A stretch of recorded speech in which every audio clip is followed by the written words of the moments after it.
And welcome out to the Boneyard, ladies and gentlemen, where tonight it's going to be a matchup of all matchups in Calhoun County as you have the Smithville Seminoles visiting the Calhoun City Wildcats playing for the #1 spot in division play. I'm Adam Gore, joined by Uncle Josh and Dudley once again. And let me break this down for you, folks. Right now it is a matchup. Calhoun City is ranked #4 by the Daily Journal, while Smithville is on top of the small schools, ranked #1. Followed by Baldwin's ranked #2. Our own Calhoun County Vardaman Rams are #3, and Hamilton's #5. With a win tonight, if Smithville wins, they're pretty much locked in division, leaving Calhoun City and Vardaman to fight for the #2 spot in division. But we're going to have a quick break, or as they go to get ready to play the national anthem, and we'll be back after this. And we're back to action here. As I was saying a while ago, Josh, talking in the opening, with the Smithville win tonight, you pretty much got it locked in for #1 in division, leaving Calhoun City and Vardaman to fight it out for the #2 spot. But here's an interesting twist you could put on it. With the Calhoun City win tonight, it'll be the same as Smithville. They'll take the outright lead for #1, putting Smithville back down to even on the tiebreaker. But if Calhoun City wins by 12 or more, that is, puts Smithville back down even on the tiebreaker. If Vardaman comes in and beats Calhoun City by 12 or more, that puts Vardaman back up to even and Calhoun City back down to even, leaving you a three-way tie for #1 in the division. And then when you go for wins, all the wins will cancel each other out because one team won over another one.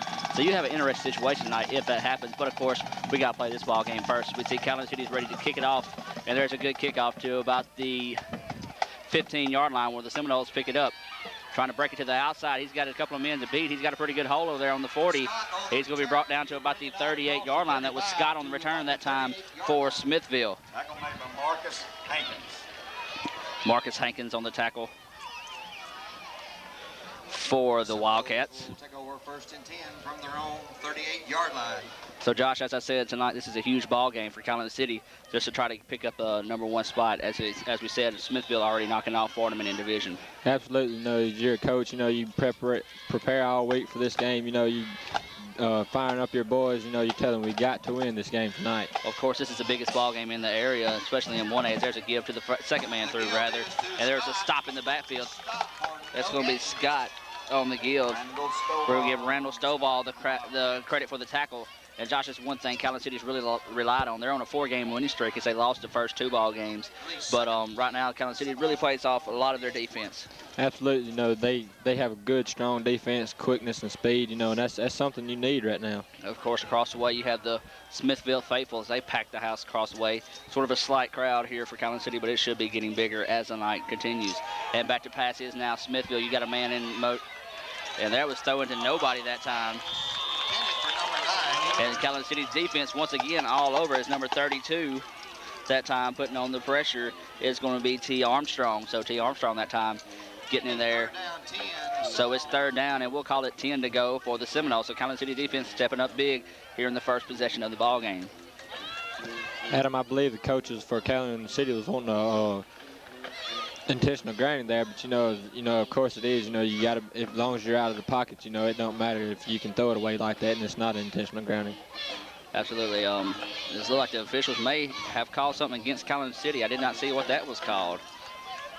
I didn't really see a flag thrown either there, Josh. But either way it goes, it's a 10-yard penalty, and it's not enough for a 1st down. They're going to say it got it close to it. They're going to say it's like first. Apparently we have a penalty on the Wildcats. And the announcer here at timeout on the field. Calhoun City is just as confused. So we have a timeout here on the field. So with this early timeout, we'll give you some sponsors for tonight's ball game. You got Merchants and Farmers Bank, Bruce. Weyerhaeuser Company, Bruce. Bonnie's Pageant and Formal Wear, Bruce. Step Saver Pharmacy, Bruce. Weeks Big Star, Bruce. Custom Coverage Insurance, Bruce. Jody's Insurance, Bruce. And Dr. Eddie Brown Optometry, Bruce. And that was enough to pick up the 1st down. And, Josh, I know you probably didn't see it either. I didn't see it either, what the penalty was called against Calhoun City. It looked like the coaching staff over at Calhoun City, they were saying decline it because they wanted intentional grounding. But either way it goes, it was a penalty against Calhoun City. So what was a good break there early for Calhoun City now turns against them and gets Smithville a fresh set of downs, as it's going to be 1st down and 10 to go. Ball's about the 47-yard line. Back to pass once again. It's the Seminoles. He's got a lot of pressure. It's intercepted by Calhoun City. He's got some blockers. That's going to be number 10, Stephen Bernardo. I seen him when he played against B.L. Moore. He picked off a bunch of passes, and right there is what Calhoun City likes. Defense is their key here, and right there was a huge play. You got to give a lot of credit for that little guy right there. Let's look at the size on him. He's listed as, he's listed at 5'9", but I think that might be stretching him out a little bit there, Josh. He looks like a little fella compared to everybody else. Either way it goes, he come in there with a huge interception that time and brought the ball back to about the 22-yard line for the Wildcats. So here comes a golden opportunity for the Wildcats. Ball in great field position, so let's see if they can take advantage. Give is going to be to the second man through. He busted to the outside, trying to cut back. Nothing doing it. Smithville answers with another aggressive defense. We're going to give Caleb Reeder as the lead tackler that time. He's going to lose about a yard on the play. We'll call it a half a yard, so it'll be second down, and we'll call it long 10 to go for the Wildcats. That was Armstrong on the carry. He tried to cut it back, Josh. Looked like he just should have went with his first intentions and just kept cutting up the field as much as he could. Absolutely. You know, tonight with the field as wet as it is, you're not going to be able to make many cutbacks right there. And, you know, as you said, he should have, you know, just kept on trying to get what he was getting. Absolutely. And as you said, the wetness tonight is going to obviously play a factor. We'll see that Smithfield's already come out passing the ball. And Calhoun City right now is just sort of a little delay that time as the give is to number 28. He's working it to the outside and fighting. He's going to be close to a first down. Homer Moore on the carry. Homer's had a great season so far this year, as we'll give Parker the credit for the tackle for Smithville. It looks like he's going to pick up about 8 on the play. It's going to be second down, or third down rather. We'll call it a long 2, short 3 to go here for the Wildcats. If you're just now joining us, we're just now getting our way started here in the ball game. Under 10 minutes ago, we'll call it 9:40 to be exact. Your score is 0-0 with Calhoun City threatening. I am Adam Gore along with Uncle Josh and Dudley here tonight from the Boneyard. Give is going to be kept this time by the quarterback. That fooled everybody, including me, even every last one of the Smithville defenders. And that's going to be Antonio Campbell in for the score for about 12. We'll give him credit for 14 yards out that time.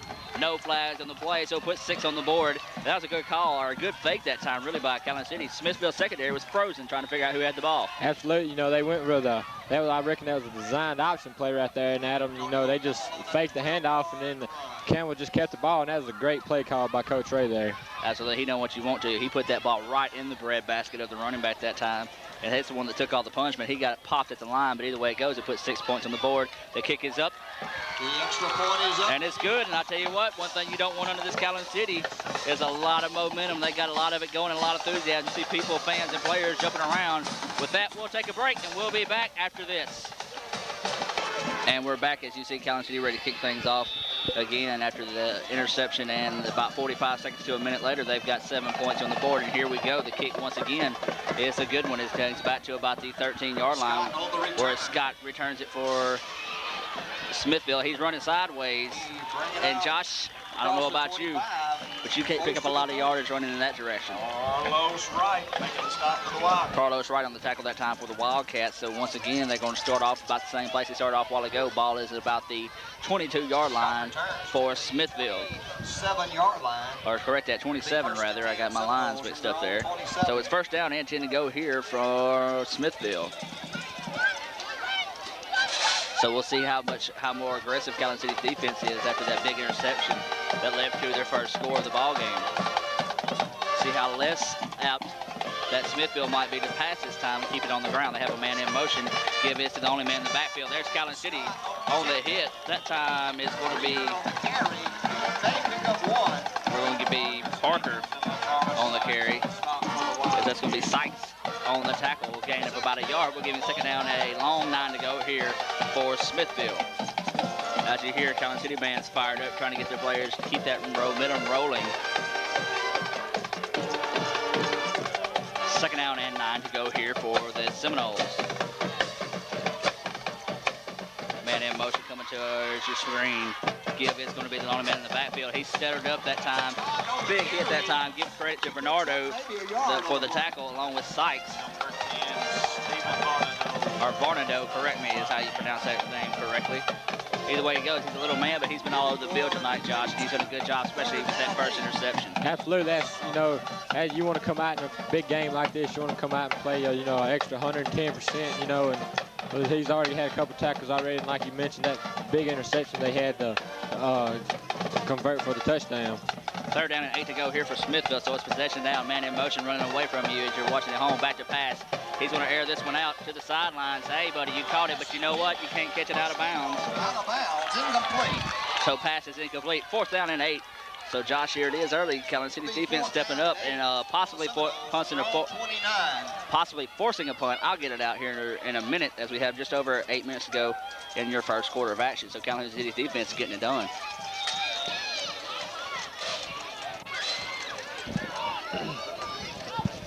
We'll see if Calhoun City lets to try to return this, if they're going to try to block it. Of course, you would love to come up with a huge play like that, especially after you got a good interception and try to block this kick. They have back to receive. If I can get a number on him, I believe it's going to be, well, they called it for us. It's going to be Robert Fox to return the punt. Snap is back. It's good. Calhoun City tried not to get this one away. It's a short kick, angle to the outside. Punt is out of bounds. We'll see where the official's going to mark it. They're going to mark it at the 40-yard line. 40-yard line. I tell you what, Josh, that was a shank. If you used to playing golf, you know, that's all that was. Kicked off the side of his foot and it went sailing out of bounds. You know, as a punter, you know, to get a good punch, you know, you want to kick it a little bit on the side of your foot, but not as much as he did right there. Absolutely, and he had all the time in the world to get that kick away. As Calhoun City did not try to block it. It looked like it was more than likely going to set up for the return instead. Either way it goes, Calhoun City gets the ball in great field position at their 40 and already leading 7-0 here early. Little cross action play, give is to number 11. That's a huge hit that time by number 66. That's Mark Doss. A loss of about 1 on the play. So we'll call it 2nd down and 11 to go.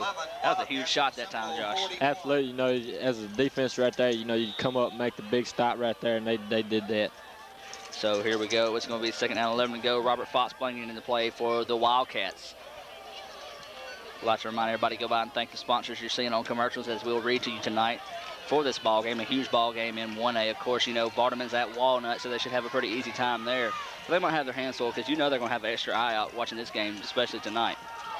Man in motion for the Wildcats. Fake give. He's going to pass this one out to a man in the open to number 11. He's got blockers, and that's going to be a flag blocking the back. Pass to Armstrong was complete, but Robert Fox right there made a bad mistake and he made it in a bad place right there in front of the coach. Absolutely. You know, it's all right to make a play like that on the other side of the field, but not right there in front of the coach. You know, you can't blame him. You know, it's not like he meant to or nothing. You know, just take the touchdown away. But it's got to break his heart right there. Absolutely. That right there was no doubt a block in the back because he just squared up and he saw the guys. If he had a last name on his jersey, he could have read it as he hit him.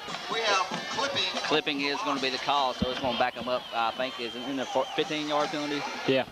So 15-yarder. So right there was a huge momentum killer from the spot of the foul. So it's going to back them up. They had enough for the first down, but it's going to probably be about 2nd down, and they're going to bring it back to the original line of scrimmage. 2nd down and 11.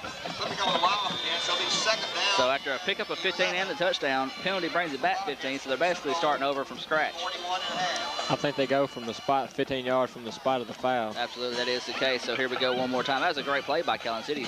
Once again, that secondary getting tricked up by the handoff, the fake handoffs and everything of Calhoun City. So they're switching it up, keeping it fresh, trying to keep that defense confused. Give is going to be to the first man through. He's fighting, but he only got about back to the original line of scrimmage. He probably got up to about the 40. It's going to be Armstrong on the carry. Yes, it's going to be Parker on the tackle. So it's going to be 3rd down and 10, a possession down now for the Wildcats. Ball is, as I said, on the 40. Possession down, Josh, here. And, you know, they had a good pass play a while ago, but you got to think Smithville is going to be backing everybody up and expecting the pass this time. We'll see what Calhoun City comes out with. Have a long set back to wingbacks. Receiver on the far side. Man in motion going to the right. Calhoun City steps back. He's going to air it out over the middle. Pass was knocked down by number 9. That's Edric Stigall. And Josh, what you like to see, if you can't get penetration, get to the quarterback, get your arms in the way into the passing zone. He did just that and knocked the pass down, so it's going to be 4th down and 10. As a defensive line coach, Adam, you know, you try to teach your defensive linemen to, if you can't, like you said, get back there to the quarterback, put pressure on him, get your hands up and try to knock the ball down. That was a great play right there. So it's going to be 4th down and 10 to go here. I'll tell you what, Josh, one thing I noticed, you know, we've covered some 3A games, but Calhoun City being a 1A school has the play clocks up here, so once again, that's a convenience. It's counting down to 5 seconds. They got to get this snap back 3, 2, 1, and they get it off. And here comes the punt. Almost blocked. Good high kick. That's going to back Smithville up. Call for the fair catch. Called for by the Seminoles. And once again, Calhoun City, even though they couldn't put points on the board, really backed them up. The ball's going to be about the 14, we'll call it 13-yard line for Smithville. And the way Calhoun City's defense is playing right now, you can afford to come up empty on some plays, especially as aggressive their defense has been. I want to say Smithville has only big game they got was on a penalty. And that's really the only yards they've been able to pick up tonight on the offense. Absolutely. No, I'm really impressed right now by the Calhoun City Wildcat defense right there. You know, they're stepping up and playing. You know, this is a big-time game. They're playing like, you know, they're for real. Absolutely. They know what's at stake here. They know this is up for grabs right here. Pretty much the winner of this game will take sole possession of the leader of the division. That should be looked like they had a man starting a little too early on offense, but the officials didn't throw the flag, but it's going to be a give. Pick up of about 3 on the play. Second down, and we'll give him credit for 4. That's 2. Dave Artberry on the tackle. We'll give him credit for 4 on the carry. So it's going to be second down and a long 6 to go here.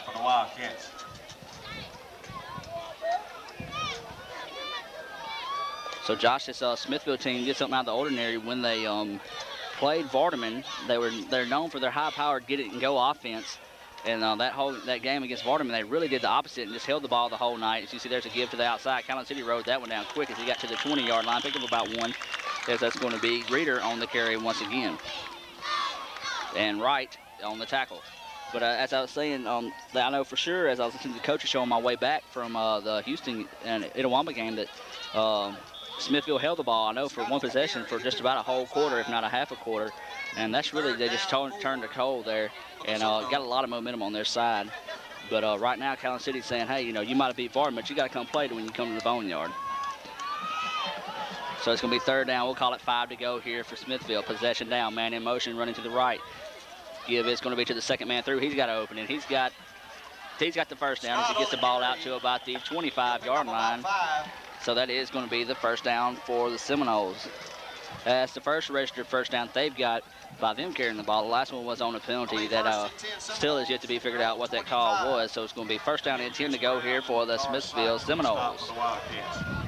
You know, Adam, you was talking about, you know, that game they played Vardaman. They kept the ball a real long time. You know, that's something that's what you call dominating right there, if you can keep a ball for, you know, more than 6 minutes in one quarter. Well, if you want to look at it that way, you also got to think about their defense. They stopped the Vardaman Rams at the 1-yard line. There's a pass over the middle, complete. Pass complete to Stegall. To number 9, Edric Stegall. He's a tight end at 240. Robert Foss on the tackle.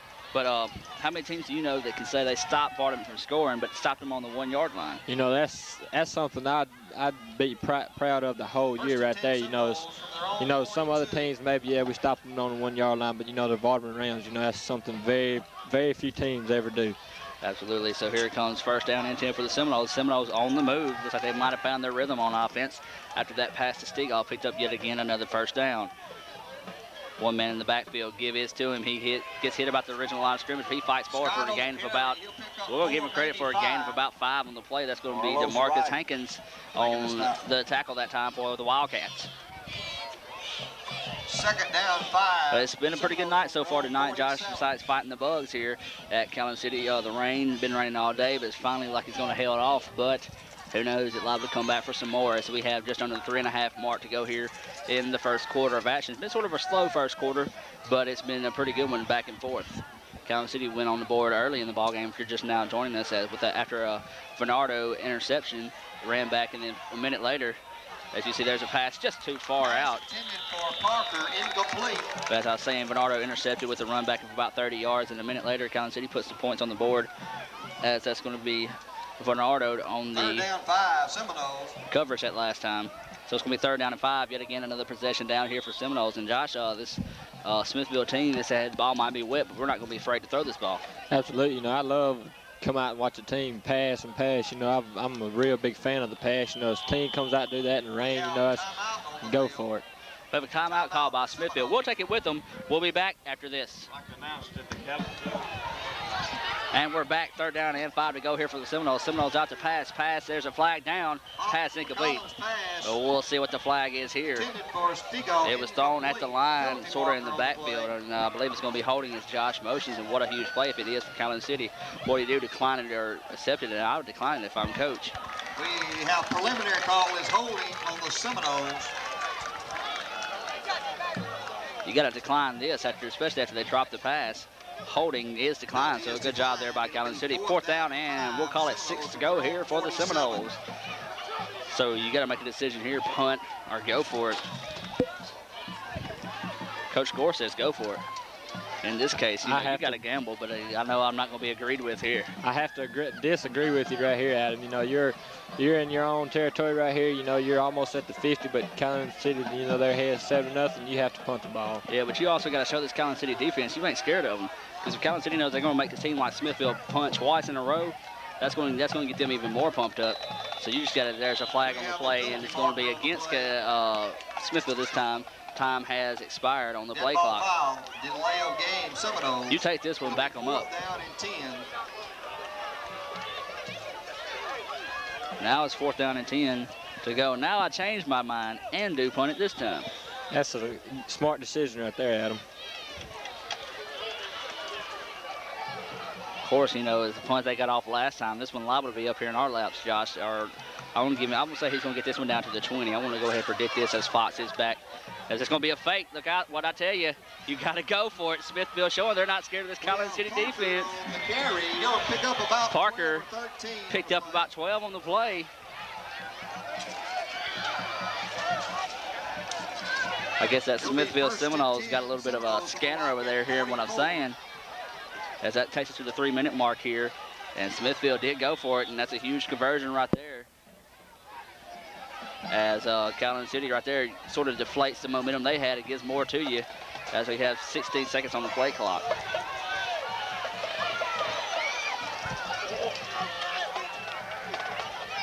Give it's going to be the second man through. Nothing doing. He'll lose a yard on the Give play. credit to Dave Artberry and number 32. Armstrong. T. Armstrong on the tackle. Artberry on the stop for the Oh, they wasn't putting him before a loss. It looked like he might have got back to the original line of scrimmage, but we'll go with that call right there. 2nd down and 11 to go here. Ball is going to be, we'll call it the 44-yard, or 46 rather, yard line for the Seminoles.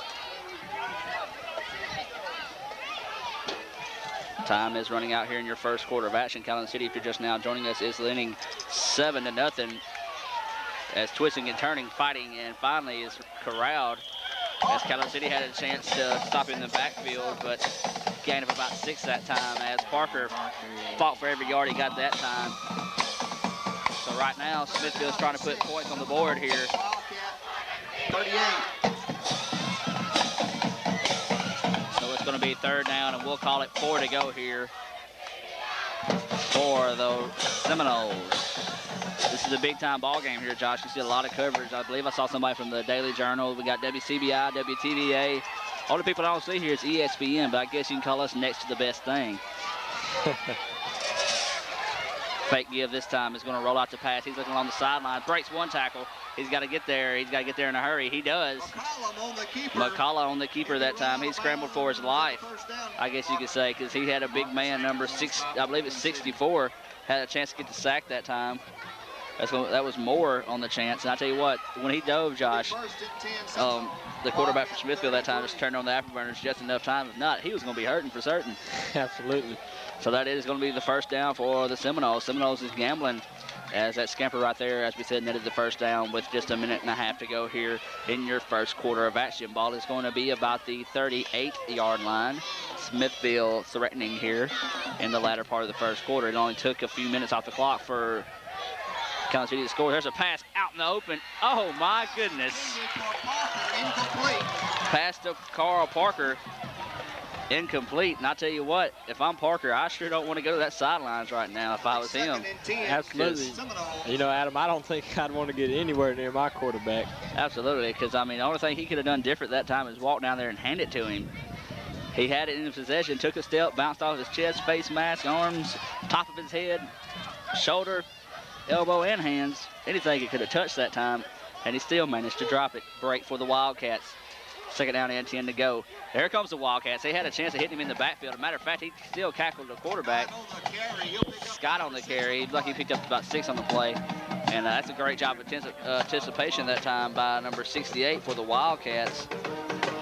That was Randall Stovall. I'll tell you what, if they would have chose to pass on that one, he most definitely would have been dropped for a big loss. Absolutely. 3rd down and 5.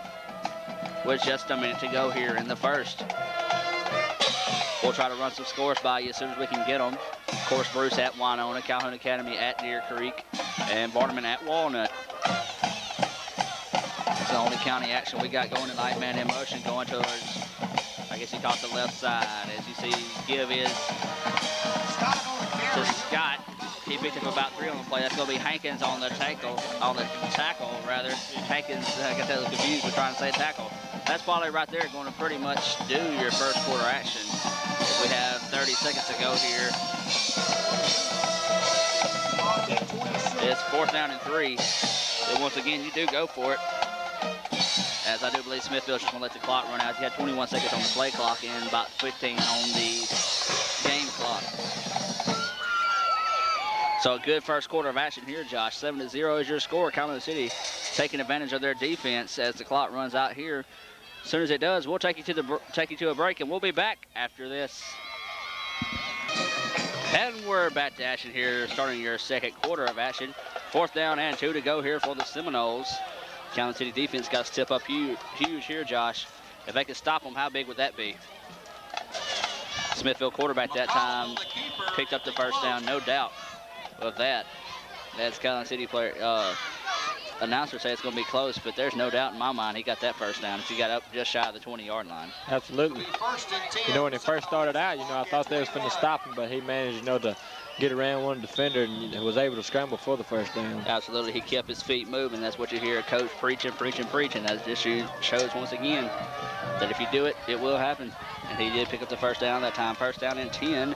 Ball just shy of the 20-yard line for Smithville. Smithville threatening, trying to tie this ball game up here at the start of the second. Man in motion going away from us. We got to pass out to the flats. Huge hit that time. Number 68, Randall Stovall. He rudely introduced himself to Summerford that time. 2nd down and 10 to go for the Wildcats. And I'll tell you what, Josh, that right there made the coaches show. That was a shot. Absolutely. You know, if you're a defensive lineman, you definitely want to have a hit like that.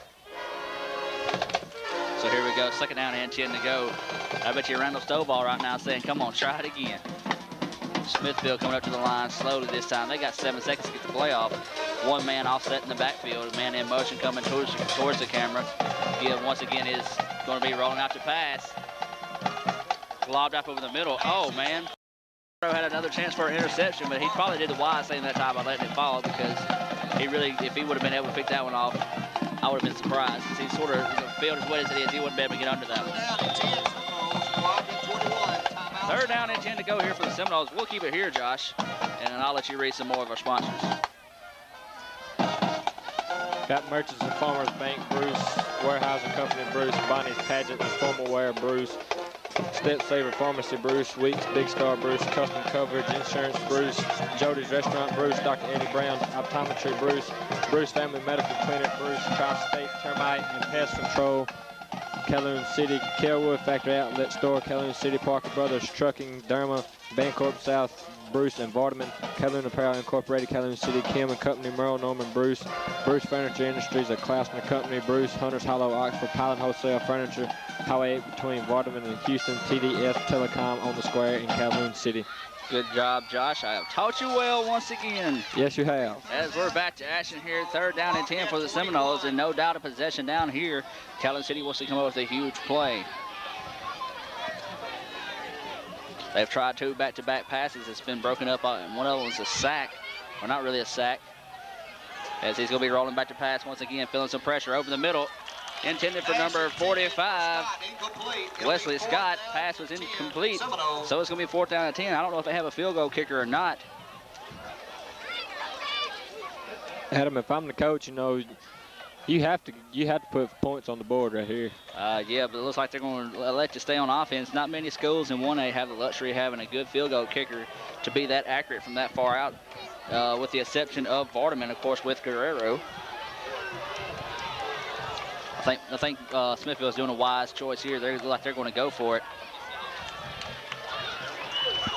4th down and 10. Huge play right here for the Calhoun City defense.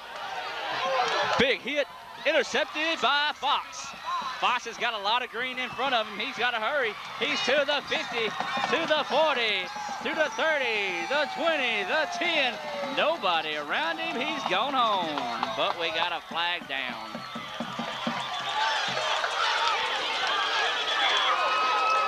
And this was going against Calhoun City.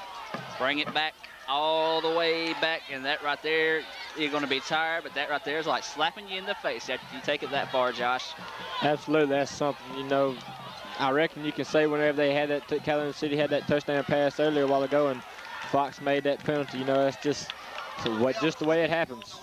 Absolutely.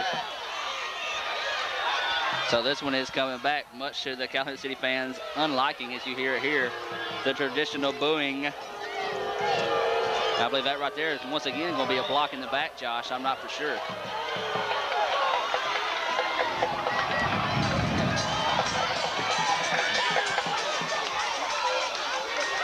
I'll tell you what, the fans don't like the officials' call, and the Bugs don't like us. Absolutely, they're about to kill me up here. Either way it goes, the ball does go back to Calhoun City. First down at 10 to go. All it did was take 7 points off, or 6 points at least, off the board. Calhoun City got a long way to go to pay dirt here, as the give is going to be kept by the quarterback this time. Number 7, Antonio Campbell. Pick up of about 3 on the play. It's going to be second down and 7 to go here for the Wildcats. So Josh, right there was a huge mistake by Calhoun City. Right now their defense is just really just controlling this Smithville team, and that right there was an interception return of about 93 yards at the least. You know, Adam, they should be up at least 21-0 right there right now, because they've had 2 touchdowns called back. Absolutely, as you see there, it's going to be a fake. Campbell's going to keep this one, airs it out. Wide open, and it's going to be number 32. He's broken some tackles, running over folks, fighting, turning, diving, finally brought down. And I'll tell you what, T. Armstrong, he hit number 11, and number 11 don't want to get up. Finally, number 10 bringing it down, A.J. Murphy. A.J. Murphy just sort of held on and tripped him up that time. It'll be first and 10. First down for the Wildcats, and I'll tell you what, Summerfield, the quarterback for Smithville that time, he took the punishment as T. Armstrong lowered his head and just ran right over him. He was slow getting up, and he's walking around in that secondary. I might have to question if he knows where he is, Josh. That was a big lick right there, Adam. Man in motion coming towards the screen to give is to number 11. He's breaking some tackles. He's running. He's breaking tackles still. Armstrong on the carry. He'll pick up 4, maybe 5. It looks like he's going to pick up about, he danced his way for 5 yards. But I'll tell you what, if it don't rain, we'll still get the umbrellas out and keep the bugs off of us. Second down, 5, Wildcats. So it's going to be second down. We'll call it a long 5 for the Wildcats. And I'll tell you what, momentum, if you're playing on the PlayStation, Josh, momentum on that 2001 college game, it's going to be all the way on Wildcat side right now because they've done everything and anything tonight defensively. Absolutely.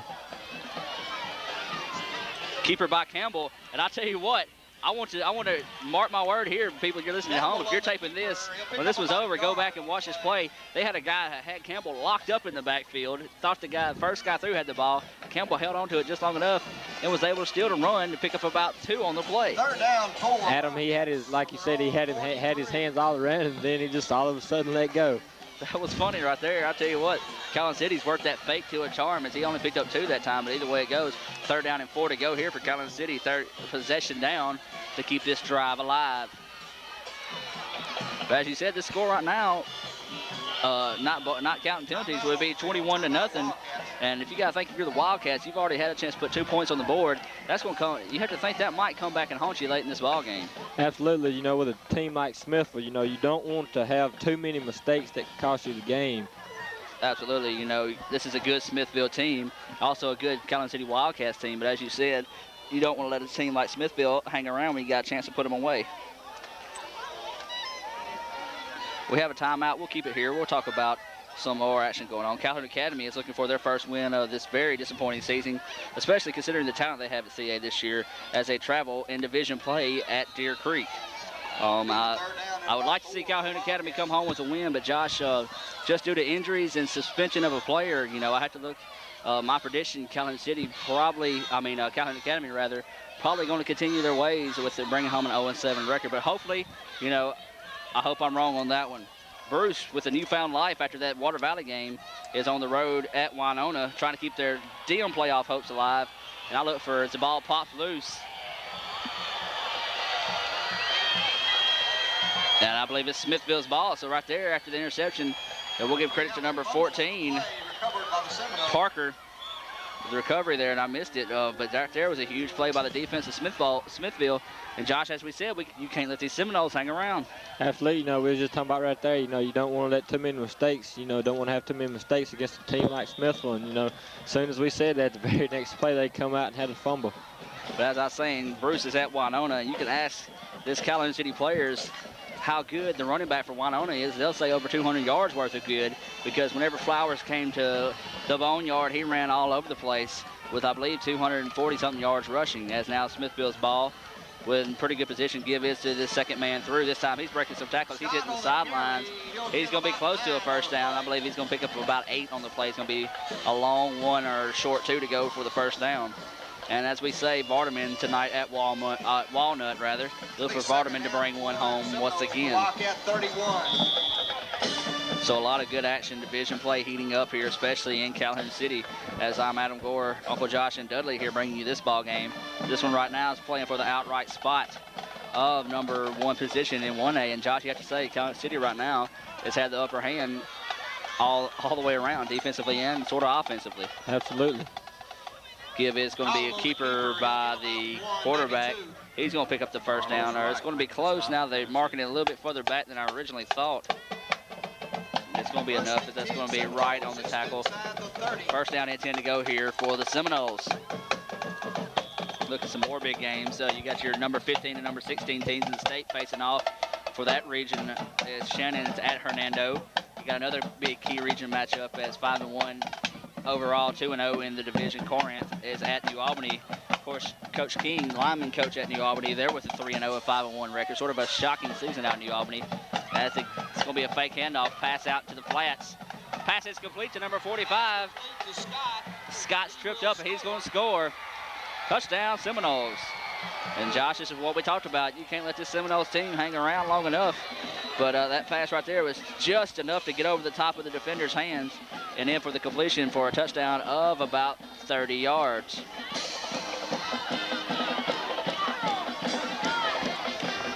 If you're watching at home, you probably don't want me to give you more updates of what's going on around the area, because every time I had Calhoun City fumbled and then Smithville scored. So I might just hang on to that for a little while.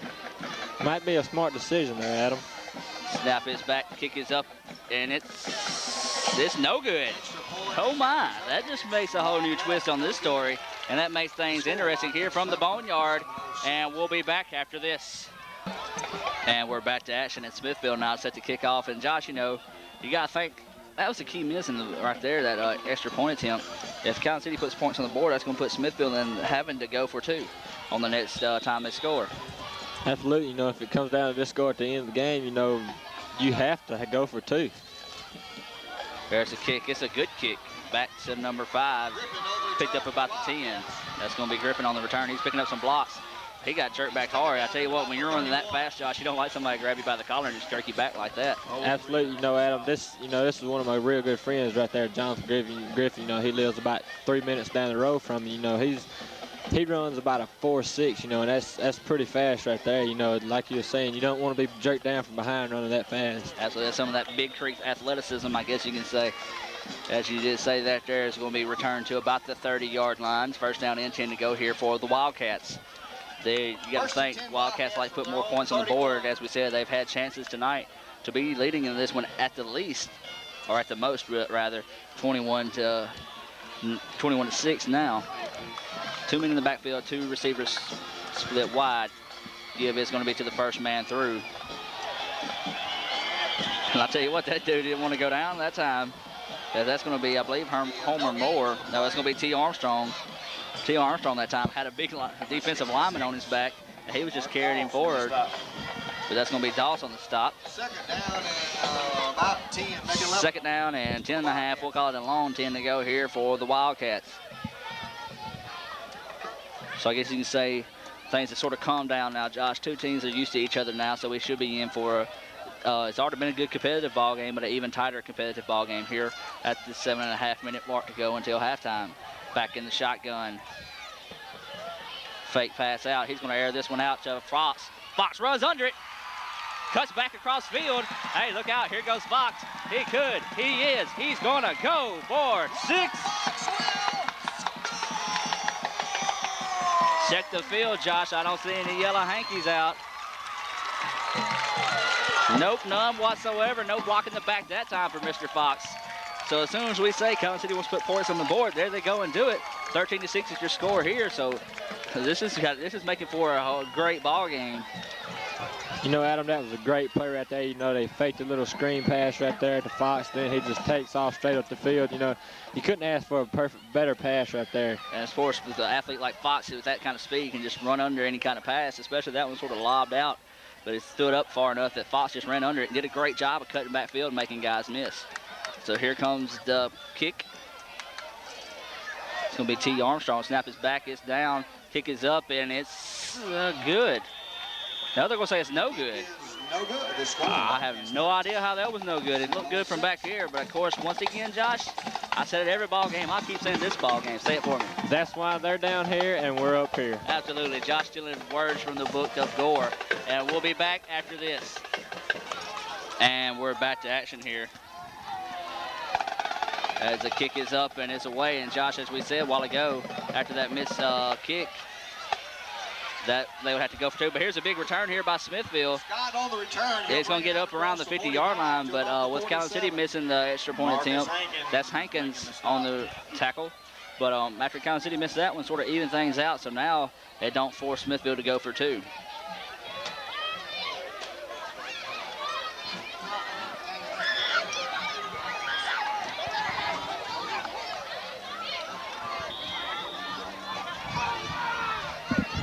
So that's going to be first down. They put the ball a lot further back than I thought it was. They're going to put the ball about the 47-yard line where Smithville's going to take over. I'd like to remind everybody to stay tuned for your halftime show. Both Smithville and Calhoun City bands will be performing. Man in motion there. Ball was sort of fumbled around. Ball still loose on the ground. Recovered by the Seminoles. Seminoles that time looked like they didn't even know what was going on offense as the quarterback missed the handoff from the center, sat down with the ball and dropped it right before he sat down. And then luckily for the running back for Smithville was awake and fell back on top of it right before a diving Wildcat come in for that one. So we're coming up to the 7-minute mark.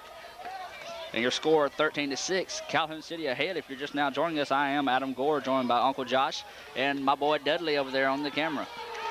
Be sure and go by and thank all of our fine sponsors for tonight's action.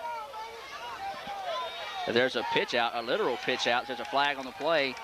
And Calhoun City saying, you're going nowhere. Tackle in the backfield, loss of 5, and I think they're going to lose a little bit more.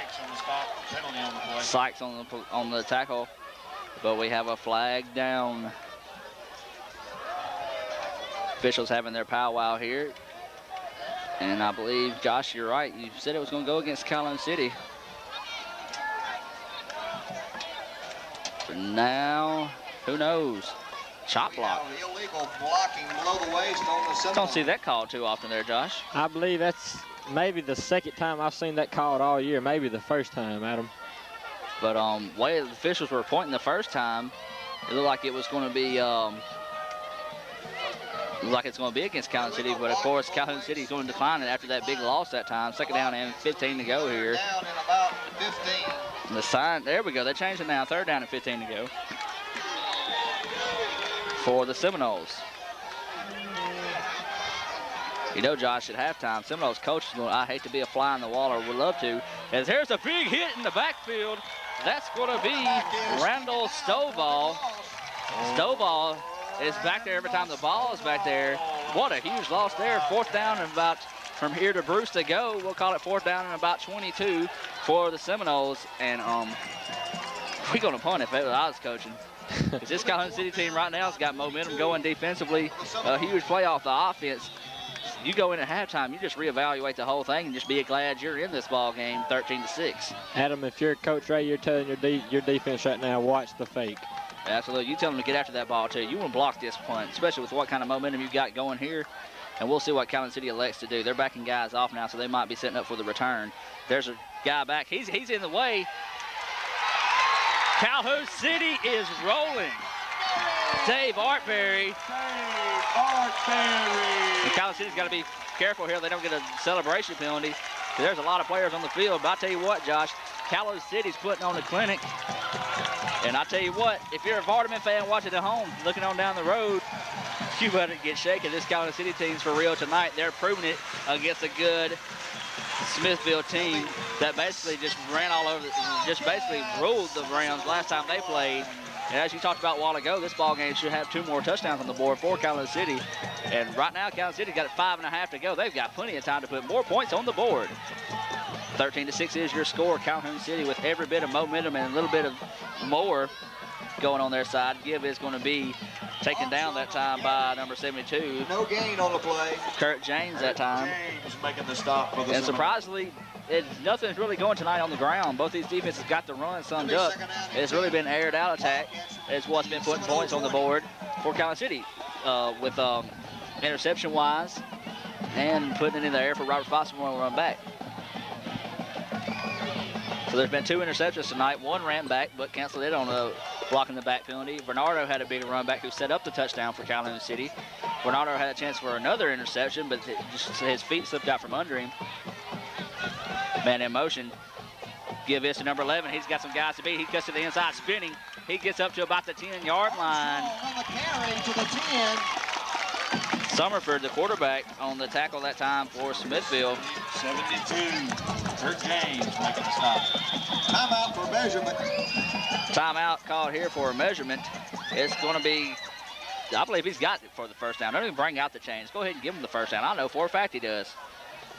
Great call there, Adam. And you might as well put the chains down, so it's going to not. They're going to leave them up, but the chain marker, as you see, is in the end zone. So, they're just wasting their time over there on the sidelines.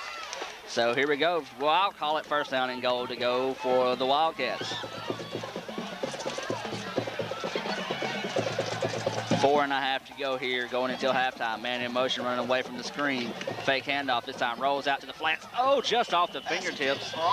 Intended for Dave Artberry. Of course, Dave Artberry had that huge, he just sort of ran over the line of scrimmage and tackled the punter that time as he went to run with it. So that was a huge play by Artberry, and that time the pass just off his fingertips. As you hear the Calhoun City Band get ready to perform here at halftime, be sure and stay tuned for that. Also, be sure and go by and thank all of our fine sponsors for bringing you tonight's action.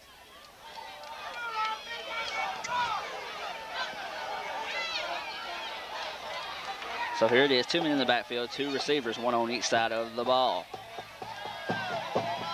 Keeper by the quarterback, he's got a block, he's got the score. Give credit that time for number 11 for Calhoun City, Derek Armstrong.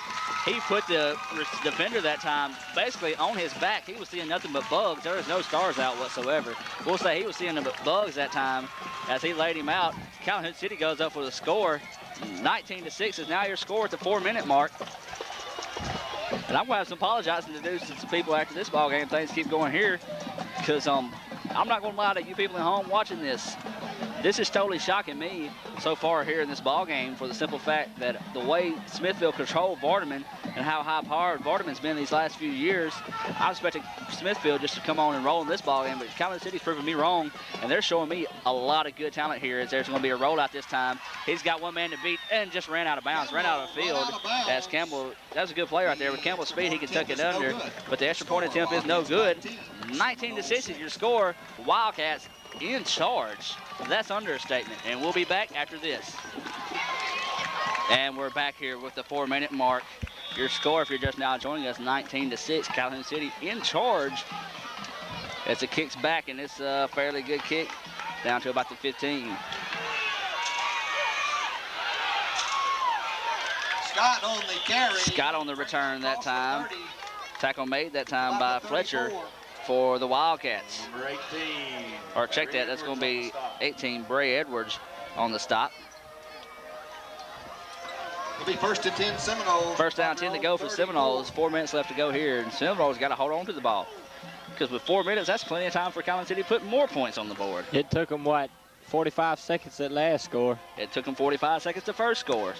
So they got more than plenty of time to put a couple of more scores on the board. Calhoun City offense is sort of, I guess you could say, lit a fire, and it's still burning bad tonight here as they're in charge over this Seminoles team. And there's people moving everywhere, anywhere. And penalty marker on the play. I even think I jumped that time, Josh. And I believe this is going against Seminoles. When it rains, it pours, and let's hope it don't. But when things go against you and not going your way, that's just the way it seems. And illegal procedure is called against the Seminoles. So back them up 5 yards, first down and 15 to go, and they're going the wrong way. They sure don't want to get any closer to Calhoun City's end zone down here.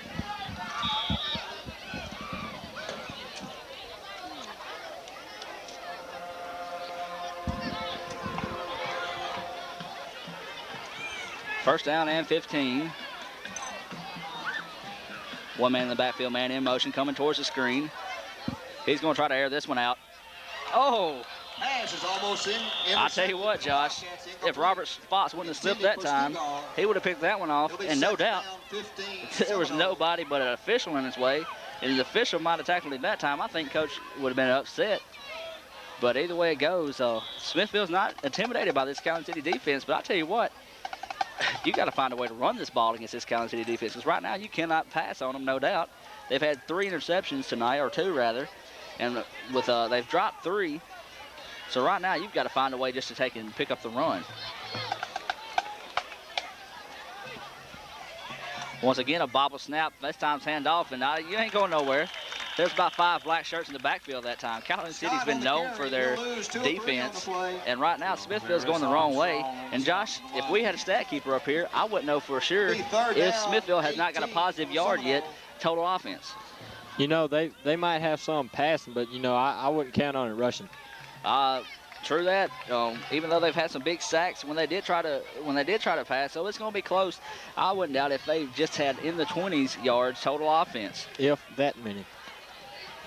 Smithville man in motion. They're sprinting guys out everywhere. He's going to be back to pass. It's tight coverage. He's throwing to the official. Pass is incomplete. Pass incomplete. They had everybody bottled up that time, Josh. There wasn't nobody could have picked to throw to.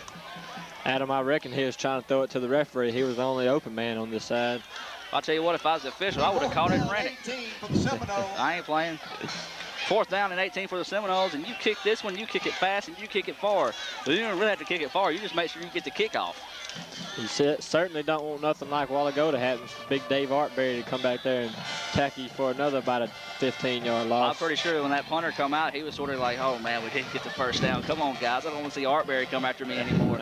3 minutes, 11 seconds to go here. That's plenty of time for Calhoun City to put more points on the board. Calhoun City backing off, but that don't mean nothing. Here comes Artberry. He's trying to fight his way through. This time he got blocked off. Did a smart thing, kick it to the sidelines. And it took a good Smithville roll this time. Fox better get away from the ball. This time Smithville's going to down it. Just shy of 3 minutes on the clock, so we're going to see what Calhoun City can do here, Josh. Adam, you know, just like you said, just shy of 3 minutes. Still plenty of time for Calhoun City to score. You air one out to Fox first go here. You get a little fake play action, and they can roll it out and put it under so Fox can run under it, because if they can score that quick, that right there is just really going to drive that dagger even deeper in the heart of the Seminoles, which I am going to say this, the Seminoles are lucky to be this close in the ball game. At this right now, the route should already be on, as Calhoun City's had 2 touchdowns called back. It should be at least 26-6 right now. At the least.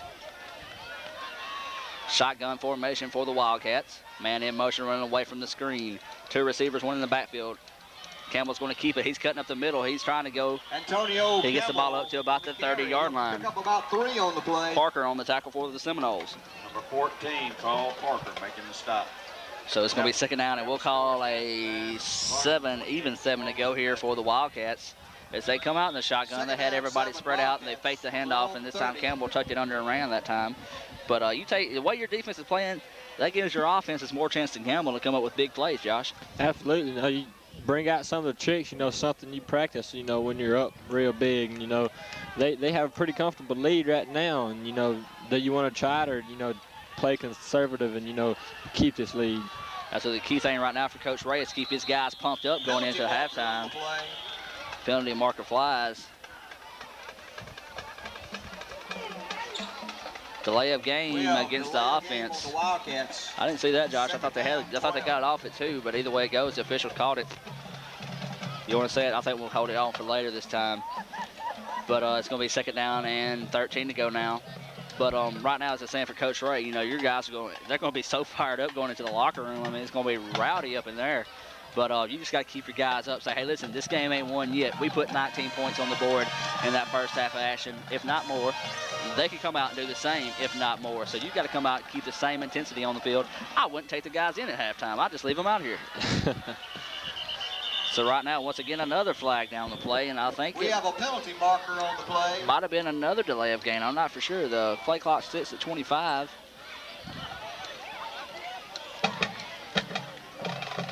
False start against the offense. So right now, or illegal procedure rather, against the Wildcats. So they're going the wrong direction. Second down and 17 to go here with 2:12 to go in your first half of action. We'll try to get some scores ran down to you as soon as we get some updates.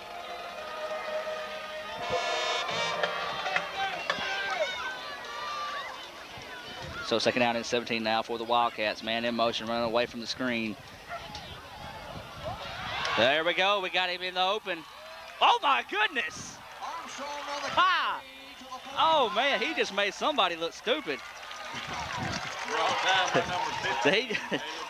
Caleb Reeder saved the touchdown that time, but I tell you what, Cook, he went to dive low, knocked his feet out from under him, but he got nothing but grass all in his face. Absolutely. I'll tell you what, right there, sign him up for the track team. If he's not on it, I'm pretty sure he is, but sign him up for the hurdles. He jumped the guy, gained another good 7 yards. Bill marked that one down for play of the year. Calhoun City with a minute and a half to go here, rolling out the pass. He's going to air this one out short. I believe that's intercepted. That is the case. Smithville with the INT. So after a huge play with Calhoun City, I'll tell you what, you look right there, Josh, number 3. He's working his way back down this way. He was wide open and then some if they just would have looked to go long that time. I think the closest man to him was the referee that time. Either that or might have been somebody out the crow's nest that could have stopped it for that tackle, or a Smithville band player. But either way it goes, the turnover gives it back to the Seminoles. And the Seminoles, they've got to try to put points on the board to pull this one a little bit closer here. 19-6 is your score. First and 10 Seminoles in the Wildcat. First down and 10 to go here for the ball is about the 49. We'll call it the 49-yard line. This place is getting rowdy on both sides of the field. Give around this time. You ain't going to confuse that Calhoun City defense. Smithville is starting to get a rhythm on offense, and it's the rhythm of the wrong way. Absolutely. You know, you don't want to do that too many times. You know, you got to try something to pass the ball a little bit more if you have to. Right now, if you're Smithville, you go at halftime, if you're a coach, you sit down, look at the guys, say, hey, what can we do? Calhoun City's just played a textbook perfect. I mean, that's the only way to explain this first quarter of action for Calhoun City defensively. You try to pass the ball, they're going to intercept it, possibly run it back if they don't take and shoot yourself in the foot with the penalty. And then if you try to run it on them, they're going to tackle you. Here's a pass out. He's got too much time. Oh, what a good catch this time by Smithville. He's got one man to beat, and he's finally drove down to about the 15-yard line. Scott that time, good job of keeping his head about him and able to pull that one in. Carlos Wright on the tackle this time. So, Josh, we got a ball game brewing now.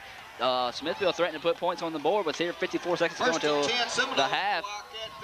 You know, Adam, I watched 25 Shane Bridges right there for Smithville right there. He just ran off the field, but he made a great block right there on Jonathan Griffin against the Wildcats. You know, he made a great block for him to get up, you know, get that many extra yards. Absolutely. Here comes the Smithville Seminoles. Get tripped up this time by his own player. Oh, a man wide open, and he's got. We have a penalty marker on the play. There's a flag down. This is complete to Scott.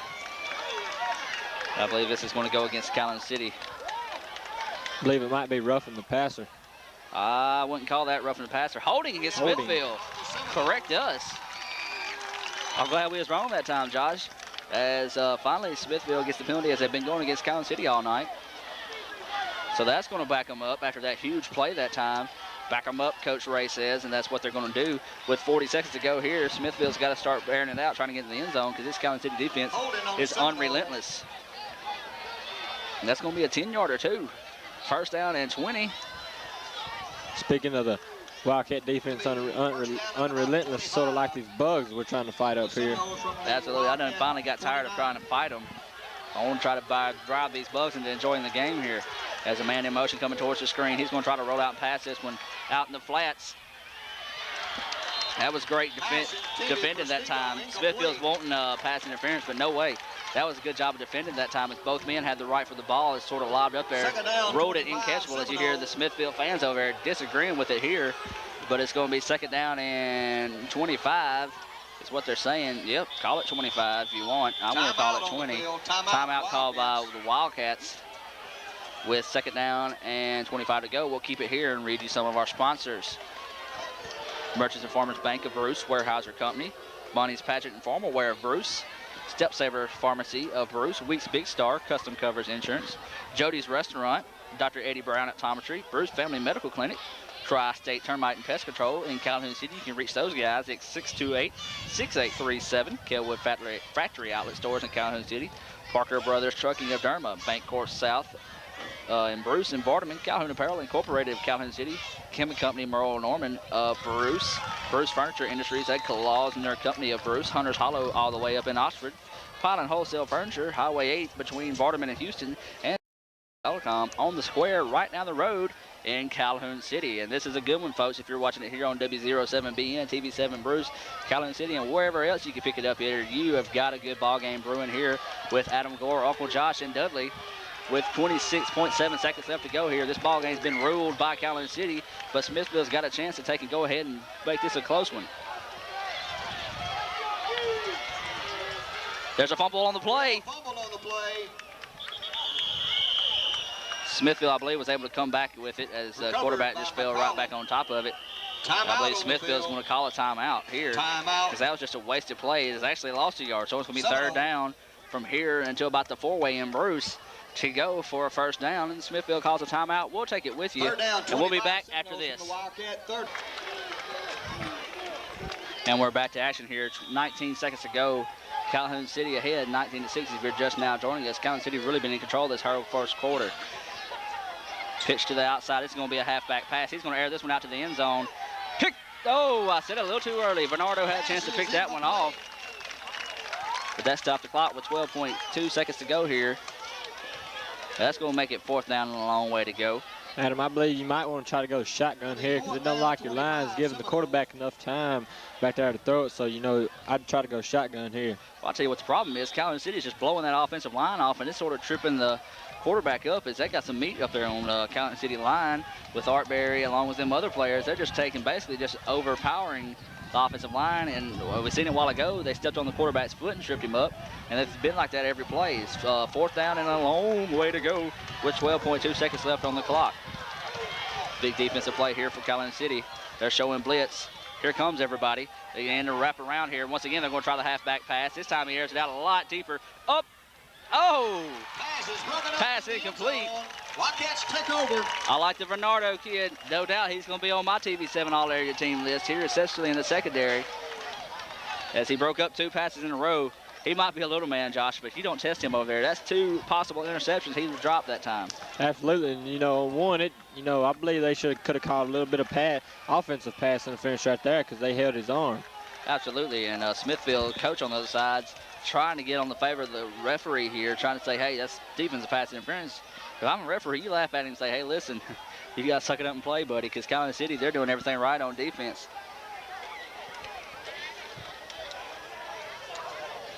I believe Calhoun City's going to take a knee. They're going to put a guy in the backfield just in case the ball pops loose. And that's going to end your first half of action here from Calhoun City. 19-6 is your score. Fired up Calhoun City Wildcats team going into the locker room.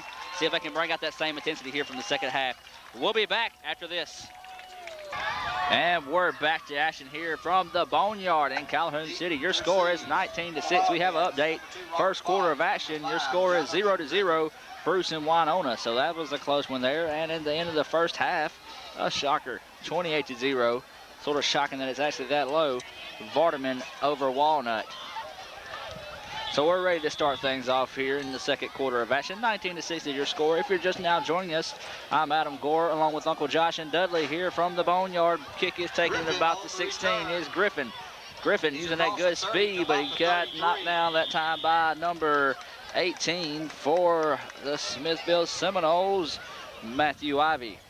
It'll be 1st and 10 Wildcats. So it from was their a own 33. clinic of defense, Josh, the first quarter of action put on by Calhoun City. Just one slip up and Smithville was able to put points on the board, but after that, this whole night Smithville's been going the wrong way and probably got negative, well into the negative yards rushing, and if not close on passing. You know, I'm going to go ahead and say my prediction of the second half. I'm saying Calhoun City comes out on top of this one. I'll tell you what, they had a lot of intensity going into halftime, and it's a part of a job of the coach to keep that intensity settled down and brought back onto the field. And we'll see how well Calhoun City contains it here, as there is a give to the second man through. Armstrong. That's going to be Armstrong. He's going to pick up a yard, maybe. They're going to give him credit for, they're going to give him credit for 2. Second down and a long 8 to go now for the Wildcats. That was number 11, Derek Armstrong, on the carry. They're going to call it second down and 9. I'm going to say second down and 8.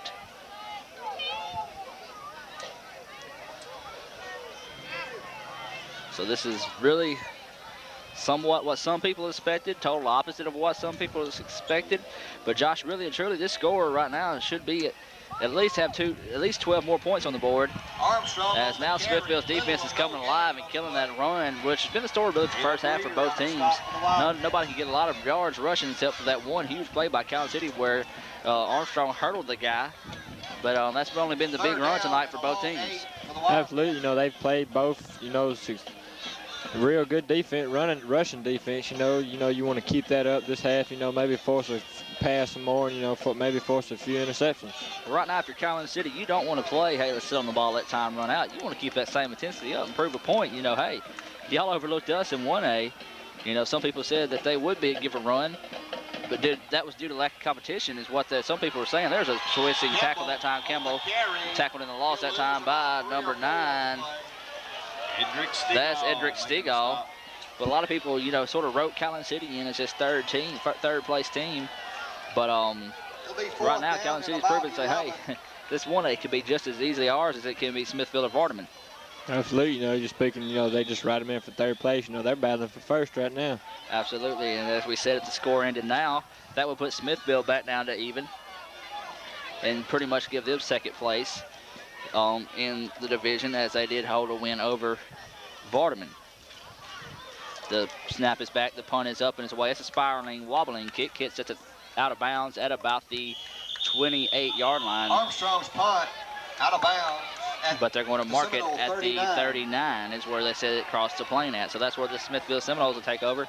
And Josh, let's see how fired up this defense is. As we said, this whole first half was really a clinic defensively. You know, if you wanted to pick up a tape here at the TV station, if you're a coach, as we have a little extra player here on the field right now, Dudley, if you get a shot at that about the 10-yard line.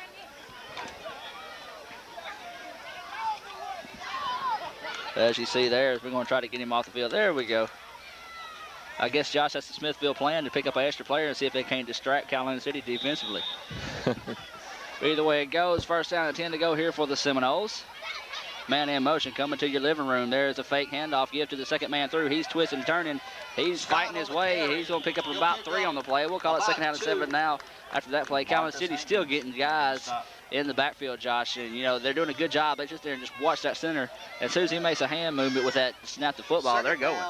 You know, if I was Coach Ray at halftime, you know, I'd have told him, we're not satisfied with this 19-6 lead right now. You know, this is Smithville, you know, a very tough team. We want to go out and put more points on the board and stop them. Absolutely. They want to prove a point to everybody else also. As I said, a lot of people sort of wrote this Calhoun City team off playing against Smithville tonight. As there is a snap again to the second man through. This time they're able to get some yardage. He's doing a good job of cut and diving.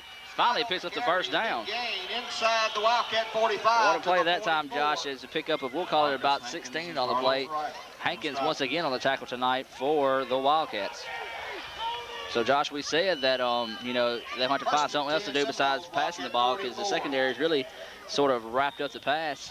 And now they're able to get down and run the ball a lot better, doing a lot more solid, blowing off the line of scrimmage. So it's first down, 10 to go. Ball just past the 45-yard line. We'll call it a solid 44. First and 10 to go here for the Seminoles. This time he's going to get it comfortable. He's going to air this one out. Pass is complete. I don't see how he held on to it. And just like that, we've got a ball game, folks. Pass complete to Summerford for a touchdown. We saw a hurdle, and that right there, Josh, That took every bit of concentration and then some. I guess he let his fingernails grow out this week just to hold on to that pass. As I tell you what, that ball was about 2 inches away from being incomplete, and a slap of the Calhoun City defender's arm for slapping that ball loose. That was a great play by Smithville that time. Now your score is 19-12, extra point pending. So Josh, just like that, Smithville answers like Calhoun City did to open this ball game. Kick is low, kick is good. They took a little while to make up their mind. Either way it goes, it makes your score now 19-13. Seminoles trailing in this ball game by 6, and we'll be back after this. And we're back to action at Smithville's now, getting the kicking tee out here. Taking a little time, but you have 8:36 to go here in the third quarter of action. You now have a 3-point ball, or 6-point rather, ball game.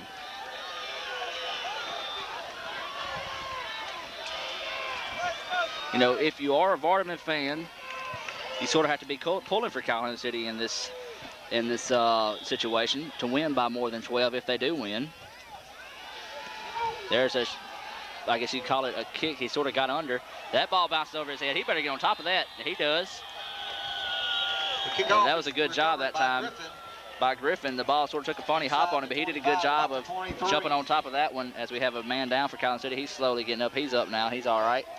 But now here comes the Calhoun City offense trying to answer that last touchdown.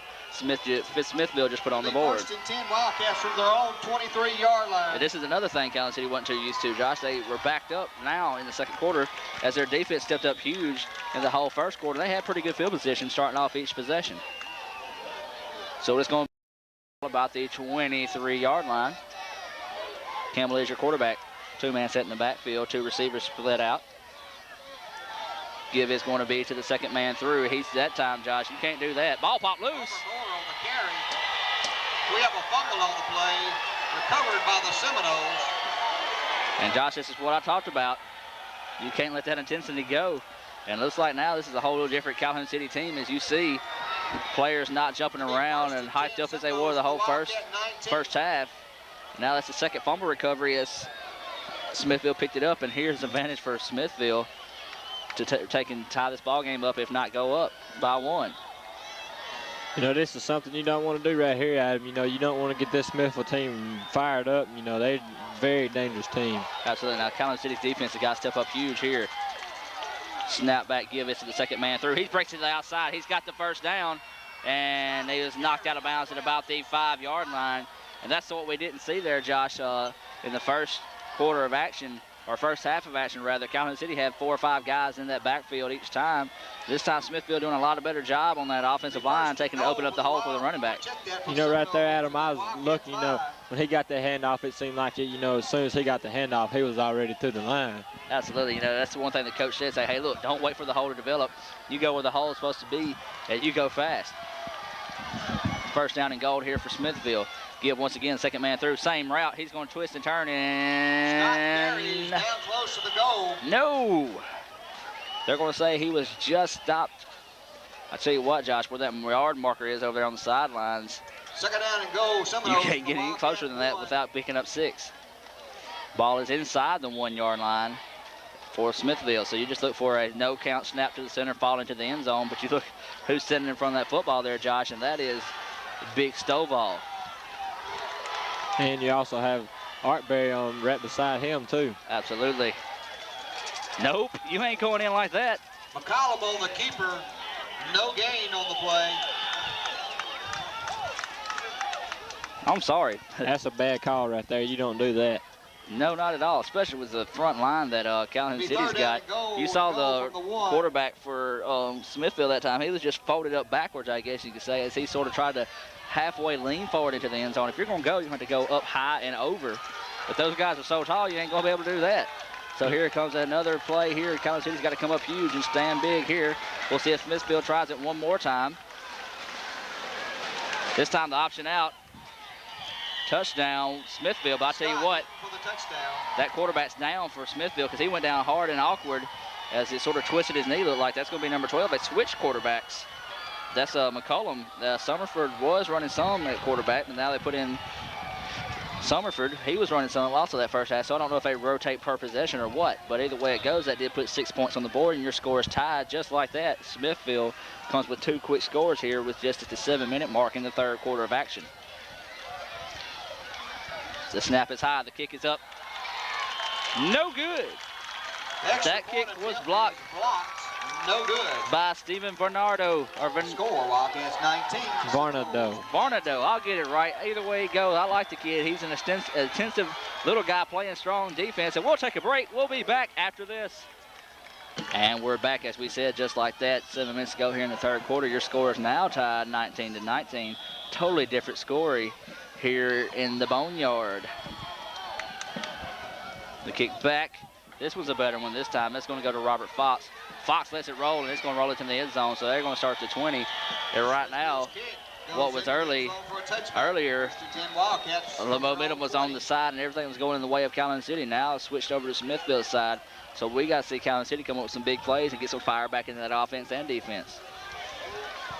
You know, Adam, I thought, you know, if the ball went long as on the kickoff, it didn't matter. Somebody had to down it. I didn't know that if it went in the end zone, it was a touchback. You know, I thought somebody had to down it. Well, in high school, it can go into the end zone automatically now, and you get the ball out to 20. So here comes Calhoun City. Same situation as last time. Ball at about the 20-yard line. 2 wing backs, receiver, and man in motion towards the living room. This time Campbell's going to roll out. He's going to air this one out.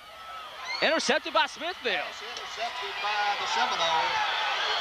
That should be a block in the back there on Smithville. There's a flag down over here, but there should be a flag down here at the 40. That was a clear block in the back. As we have a Calhoun City player down, that's number 75, B.G. Floyd, but there was a block in the back, clear as day. Well, not as clear as it was today. It was rather raining today, but clear as any other good day on about the 40. Maybe that's what the call was. We'll see what the officials say here, but it was marked way down the field from where it was. Clipping is the call, but there was also one over here on the 40. But Josh, that time the receiver really didn't even turn around and look for the ball. You know, something else he done that, I didn't understand after the interception. He didn't even try to tackle him. He just sort of ran out here and looked at coach on the sideline. Yeah, that's the last person, if I'm coaching, you look at.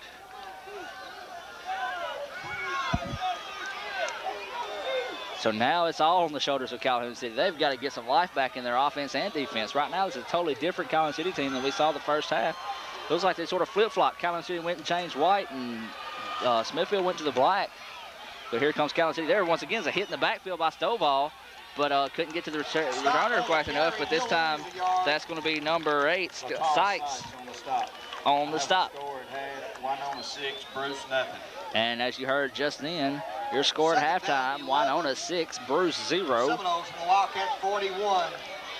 Josh, that's a newfound fire in that Bruce team there. After that Water Valley game, they said, hey, we can play with the big boys and compete. And it's been a whole different story defensively for the Trojans. As we said, it's a dim light left for the playoffs, and if they lose this game, you can pretty much distinguish that light. As you see here, now they're going to roll back to pass. Man open in the flats is Stegall. Pass complete to Stegall. I don't know what it was, but the Smithville coaching staff saw something in the first half, and they've taken advantage of it here the second half, and their offense is rolling now. 3rd down, 3 Seminoles. So it's been a fumble recovery, or has it been 2 here the second half so far, Josh? I think a fumble recovery and interception. I know it's been an interception. I couldn't remember if that first possession they had, if they fumbled it away or not. No, they punted it away.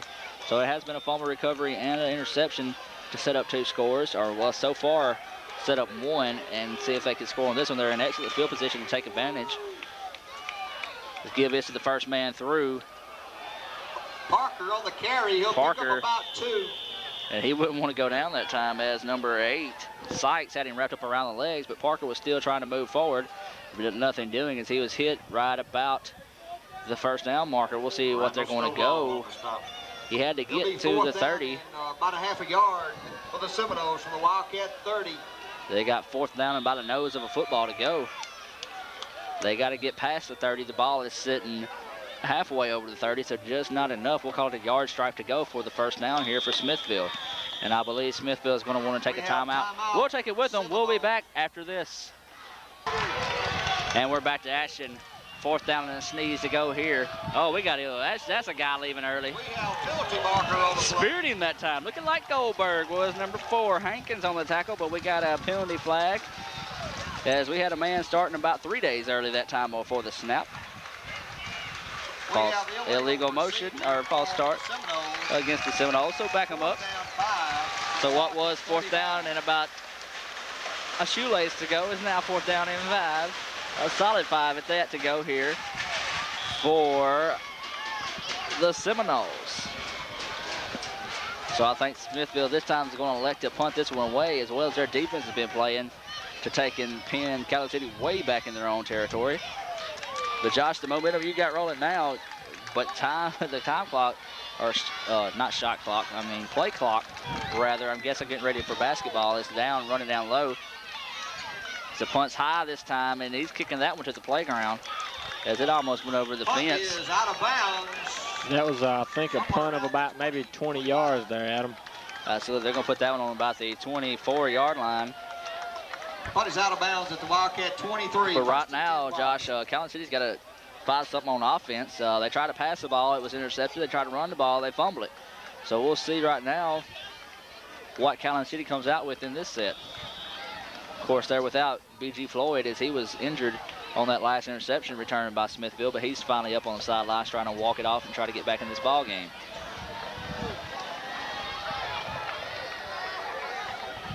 Split receiver set, 2 men in the backfield. Campbell is your quarterback. Give is going to be kept by Campbell. He's trying to fight forward. He held on to that football. Looked like one of them tried to strip it away that time. He did a good job putting both arms around that one and fought forward for what he could get for a gain of about, we'll give him credit for a gain of 5 on the play. 2nd down and 5 to go now for the Wildcats. Campbell on the keeper. He'll pick up about 5, maybe 6. Give him 2nd down 4. They're saying 2nd down and 4, but that's a solid 5 to go there, Josh. Yeah, I mean, clearly. So right now, just under the 5-minute mark here in the 3rd quarter of action. Your score is 19-19. Totally different story here in the 2nd half than it was the 1st half. Give to the 2nd man through. He's using his speed. That was Armstrong that time. Derek Armstrong. He picked up about 3 on the play. On the tackle was going to be Carl Parker. He's been on just about every other tackle, Josh. He's had a good defensive night.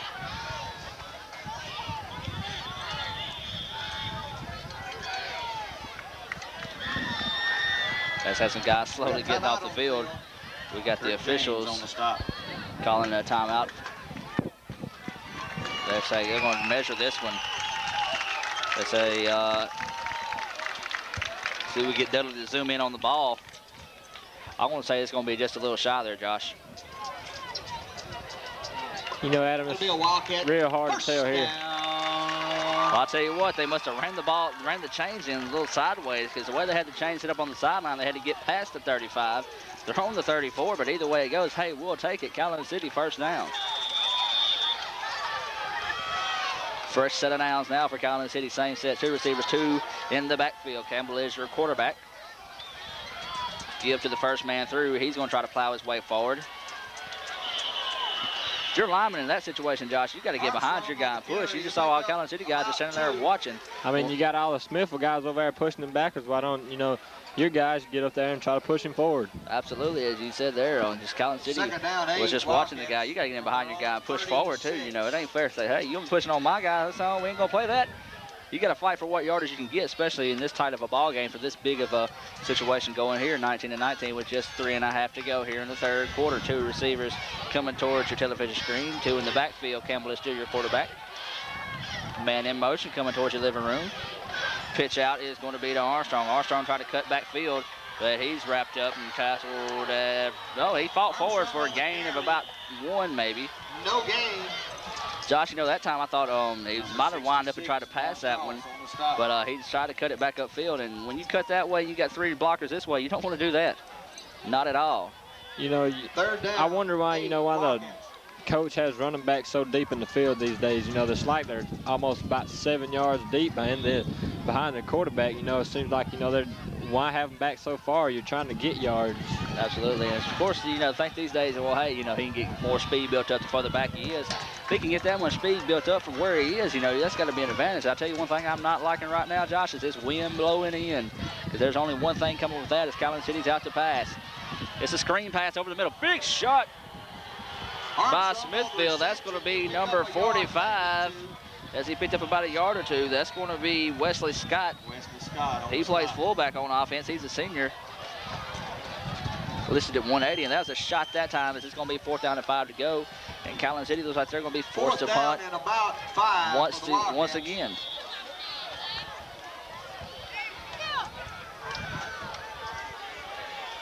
Josh, I mean, I really don't know what to say. You know, the whole first half of action, the way they played this third quarter right now shocked me. You know, time has ran by quickly here. Is that whole first quarter of action actually only lasting an hour. But they've got to pick up the intensity in the fourth. The punt was almost blocked. You have a penalty marker down. It'd be roughing the kicker. That should be a block in the back. There's another flag. There's three more. There's every flag that could be thrown by the official on the field. Hey, why don't you throw your hat too? I've seen it done before. I have too at Calhoun City. I mean, not Calhoun City, but at Strider rather. Coach Bradshaw over there got penalties thrown on him. He said, hey, why don't you throw your hats at me? I left out a few words he used. And the official sure did. Threw a hat, and I think they borrowed somebody in the stands to throw at him. But now it's going to take a little while to sort out what's going on here for Calhoun City. But either way it goes, it should be a first down for Calhoun City here. We have an illegal shift. Illegal shift on the Wildcats. Clipping on the return. Yeah, offset penalties. Offsetting penalties. Offsetting penalties. I think we're going to redo the down. That is the case. Back them up, I believe. I'm not for sure. 5, I'm thinking it would be it. I think it stays the same. Actually, that's what they're doing. I think they're saying, hey, look, you did it, they did it. Let's just do it over again. It's like when you're playing little, say, oh, that don't count. Let's do it again. So wipe that off the board. It just took up a little bit of tape and a little bit of everybody's effort. Let's do it again. Snap is back. Good snap back. Kick is away. This is a good kick, spiraling kick. That's going to hit about the 20. They're marking it at the 26. That ball hit at the 25. There's no way that ball went out there. But a yard's a yard, but hey, you know, that's a big difference in football. That 1 yard can mean a touchdown. Absolutely. So this is where Smithville's going to take over. And no, this is not the baseball playoffs. You hear the Seminoles chant across the way. We're not at a Braves game.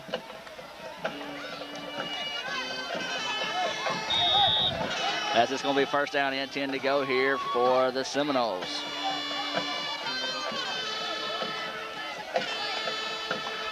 This has been a rejuvenated Smithville team, both offensively and defensively, here in the second half of action. Now you got a full house backfield. It's going to be a keeper by the quarterback. He's running out of room. Cuts back upfield. This time, Calhoun City's all over him. We're going to give T. Armstrong credit for the tackle that time, along with Robert Fox. And we just got an update there, 34-0. Vardaman's lead there. Still a shocker. It ain't no more than that, Josh. That's not very surprising to me. Yeah, we're rolling up on a minute here to go in the third quarter action. Your score is tied, 19-19. I hope we packed another tape, because if it keeps this way, we could be going into OT, sudden death. Now they're going to roll out the pass. Screen pass intended for Stegall. It's closer to the coach than it was Stegall that time, as it went out selling out of bounds. So it's going to be third down, and we'll call third down and a long 9. They're saying he got past the line of scrimmage on that last play. I don't see how, but it's going to be a long 9 to go now for Smithville. So it's possession down here in the Boneyard.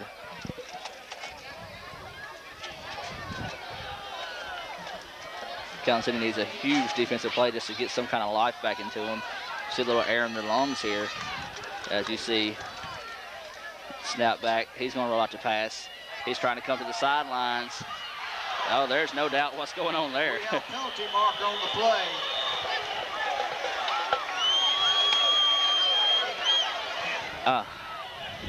We said they needed a huge play, but they needed it in their favor, and that time right there was no doubt pass interference. We have pass interference on the Wildcats. I tell you what, Josh, that right there hurt bad, because there was no way that ball was catchable. But whenever you wrap up the guy tackling for the ball and gets within 2 yards of him, that right there hurts. And you can see the frustration start to set in on Calhoun City players as they come off, second off defensively.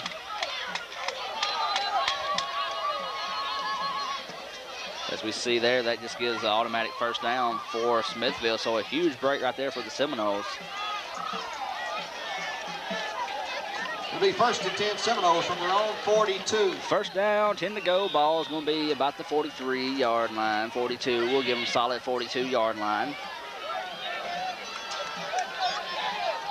Smithville, 2 receivers, 2 in the backfield. Snap sort of ball. Ball popped loose. But it's going to remain to the Smithville Seminoles. I think I blew Josh's eardrum that time. Got a little excited as we're coming down to 30 seconds left here in the third quarter of action. Your score is 19-19. Adam Gore, Uncle Josh, and Dudley here from the Boneyard. This game right here is being played for, I guess you can say, outright position for first place.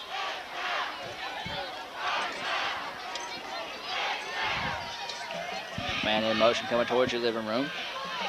Give this the first man through. Calhoun City all over the top of that one, driving him back. And that's going to do it right there for your third quarter of action as the clock's going to run out here with 5 seconds to go. Marcus Hankins and T. Armstrong on the tackle that time for the Wildcats. And with that, we got a good one going here into the fourth quarter of action. 19-19 is your score. We'll be back after this. And we're back to action here. Sharon Moore in attendance here, of course, as he had set a record for rushing at his college, with 242 last week.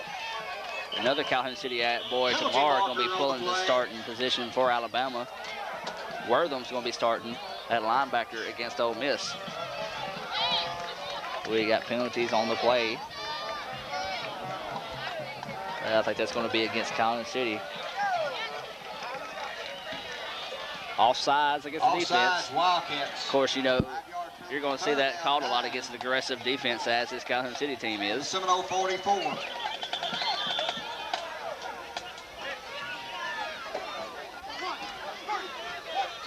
So now it's third down and a solid 8 to go now for the Seminoles.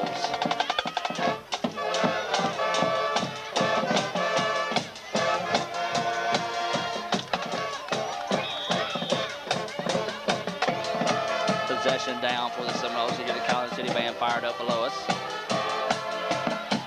Buckle on the play. Ball's loose. Smithville hung on to it once again. I tell you what, Josh, that's one thing Smithville's done a lot. I know it's rained today, but it rained worse than this last weekend. And Smithville's really had a lot of trouble tonight with that bobble snap. Yeah, it's down this close, you can't afford to have anything happen. So it's fourth down, and we'll call it solid 7 to go here for Smithville. And they're going to bring out the punting team, which is a wise choice here. Back Calhoun City up because they've yet to show life in of offense here this second half of action. Adam, remember this spot earlier during the first quarter? This is about the same spot where they pulled that fake. So we got Robert Fox back. Bobbled, bouncing around. He kicks this one off. Look out, Josh. It's going to land in our lap.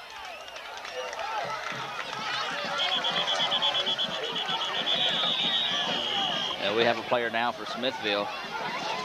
What goes out of bounds? He's got to be hurting because the official called that timeout real quick. Looks like he might have a cramp in the hamstring, but we'll take a timeout with him. We'll be back after this. And we're back to action here with just starting the fourth quarter, 11-5 to go here. Cal City with possession. 2 wingbacks, all set in the backfield. 1 receiver here on the near side. Giving around is to Armstrong. He's breaking some tackles. He's gotten open. He's fighting. He's twisting. He's turning. He finally tripped up at about the 42-yard line. He picked up the first down. And this is what we're looking for right here. Calhoun City's got to start getting fired up and say, hey, let's do this. We want this ball game, folks. It's 19-19. And we have another down Smithville Seminole. Like he got have another cramp. But we'll keep it here. As you see Calhoun City there. Read you some of our sponsors. Merchants and Farmers Bank, Warehouse Company, Olive Bruce, Bonnie Paget and Formal, Ware also a Bruce, Step Saver Pharmacy, Weeks Big Star, Custom Coverage Insurance, Jody's Restaurant, Dr. Eddie Brown Optometry, Bruce Family Medical Clinic, Tri-State Termite Pest Control. You can call them in Calhoun City at 628-6837, Kelwood Factory Outlet Store, Parker Brothers Trucking of Derma, Bank Court South, Bruce and Vardaman, Calhoun Apparel Incorporated of Calhoun City, Kim and Company, and Merle Norman of Bruce, Bruce Furniture Industries, a Clausner Company, Hunter's Hollow, excuse me, I messed that one up. Hunter's Hollow all the way in Oxford sponsoring this ball game tonight, Pollen Wholesale Furniture, in between Vardaman and Houston on Highway 8. TDS Telecom on the square right down the road in Calhoun City. Other Josh, SEC action this weekend. Me and you'll run down some quick predictions here. We got Bama at Ole Miss. Alabama is 3-2 in the SEC. Or no, check that. That's going to be 3-2. 3-2 overall. 2-1 in the SEC. And Ole Miss 3-1 overall, 1-1 in the SEC. So I'm going with Alabama in that game. I believe I have to agree with you on that one, Adam. You know, they coming in, you know, Bama going to be coming into Oxford. You know, that's a tough place to play, but, you know, I believe the Tide will be able to pull it out.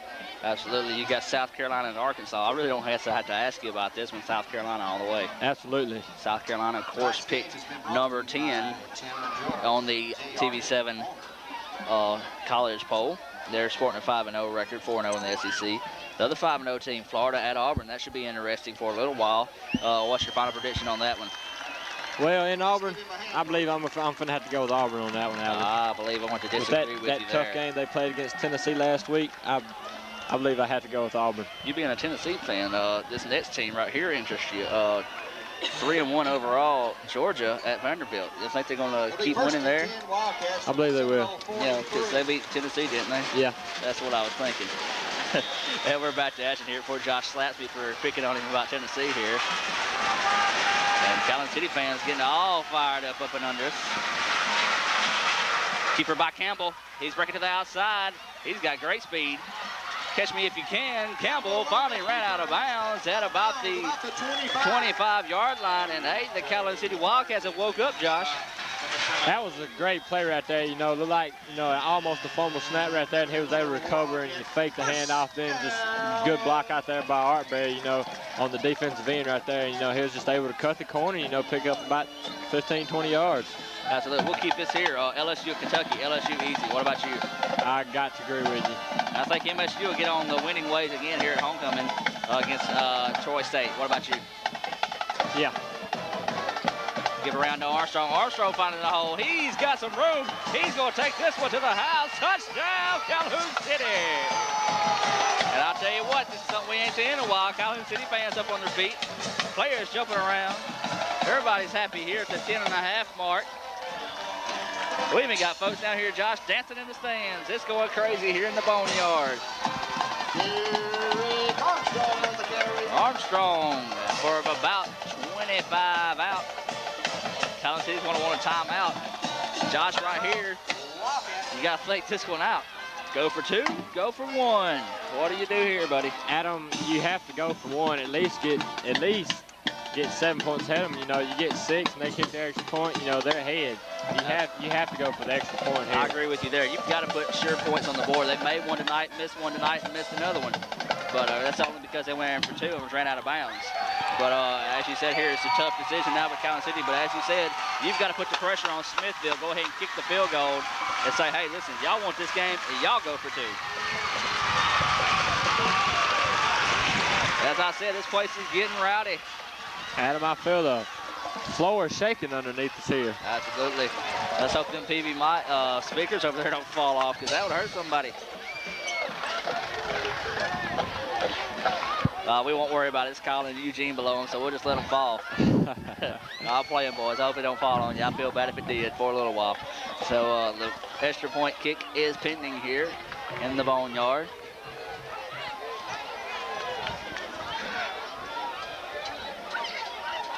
The snap is back. It's down. The kick is up.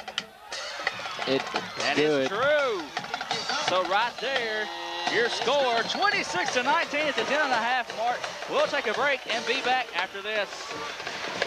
And we're back, Josh. We had penalties on the play after the kick was good. It's going to be unsportsmanlike conduct against Calhoun City. So we'll see what the officials elect to do here. I don't care if they back them up on the kickoff or out and tack it on to the return. I think I reckon, I don't know how they do that, Adam. So we'll find out. They're not backing it up here on the kickoff. I don't know if Smithville declined it or what. Who knows? We'll figure it out sooner or later.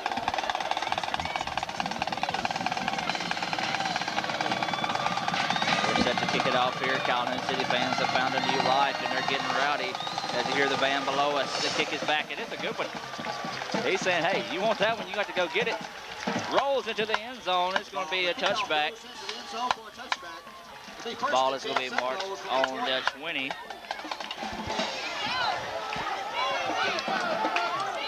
First down and 10 to go. So now, Josh, momentum's got to carry over there for defense. Calhoun City's defense has got to find new life, too, and step up and stop this Smithville O. Absolutely. You want to come out and play just as hard as you did. Come out and play defense just as hard as you did offense. Be sure and thank all the sponsors that's bringing you this night's ball game. This has been a dandy.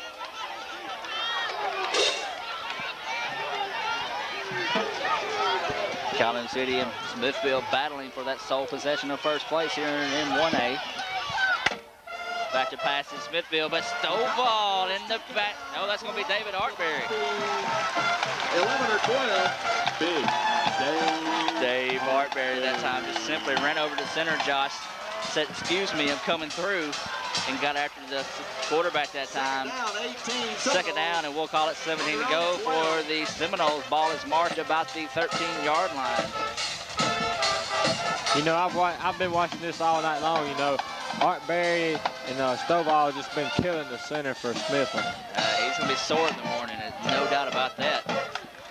I'll tell you what, if there's any college recruits around here, they got to like the way those boys play. No doubt, man in motion away from you. It's going to be a pitch out, halfback pass. He's going to air this one out. Oh, my, wait a minute now. Griffin that time was under the ball. Looked like he sort of got jerked away from the ball as the receiver that time for Smithville. He's still down right there. That ball was up for grabs. No penalty called. A good call that time by the officials. It'll be tough to call either way. Summerford was the intended receiver. So Smithville saying, hey, you might have snatched two of them away from us. We still going to pass on you. That's the third time we've seen the halfback pass tonight. And I'll tell you what, this is remnants of Bruce Calhoun City games when they were in the same division. So we should be in for a dandy whenever Calhoun City and Vardaman meet up, no doubt there. Smithville back to pass one more time over the middle. Broken up there by Fox. Stegall turning around asking for pass interference, and you're crazy for asking pass interference on that. That was great defensive play there, Josh. Adam, you just took the words right out of my mouth. If you're a coach right now, you couldn't ask for a better defensive play than that right there by Fox. Fourth down, 17 to go here for the Seminoles, and they're going to kick this one away. I don't think they're in good enough shape to fake it this time, but anytime, I wouldn't do it now, especially this far down, because you don't want to go down by 12.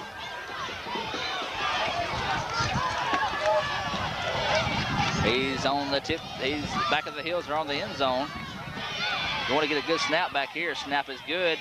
The kick is away, and here it comes again. This time he had a little bit more room to play with before he kicked it out of bounds. The Seminole punt is down. You know, Josh, I don't want to talk bad about somebody, but I think he needs to get a little bit more practice punting. So find somebody else. Absolutely, because, I mean, the punter really is an overlooked personnel on the team, but if you can get a good punt off the pinning team back, even though that was a better punt, it was a punt of about 37 yards that time, but most of the times, if he's been near this sideline, it's going out of bounds after about 15 or 20 yards. But Smithville, that's one thing they want to work on to get ready for in the playoffs is a better punter. Adam, I believe it's starting to rain a little bit. Yes, it is. The rains are coming. It's slowly but surely misting here, so let's hope it stays at that and don't get any worse for the next 9.5 minutes. Hand around is to Armstrong. Armstrong breaks some tackles. He's juking. He's driving up to about the 25-yard line. And I tell you what, this is what we come to watch out of this Calhoun City team. They're aggressive on defense and high-flying on offense. And this right now is what we saw in the first half of action. Calhoun City taking over. And that was a good play that time by those Wildcats. Adam, you remember that prediction I made at the start of the second half? You know, Calhoun City coming out on top. You know, I'm going to stick with that pretty strong. Yeah, I won't tell them about you in the third quarter, talking to me during the break, wondering about changing that prediction there, Josh. No, not me, Adam. Either way it goes, same set, two wingbacks, one man in motion coming towards your living room, gives back to Armstrong. Armstrong has a hole in the middle. He was hit hard, spun around. He's hit about 5. Say he picked up about 4 on the play. They're going to mark it. Hey, give him credit for 5. We'll take it. It's going to be second down and 5 to go here. Ball is going to be on the 20. 21.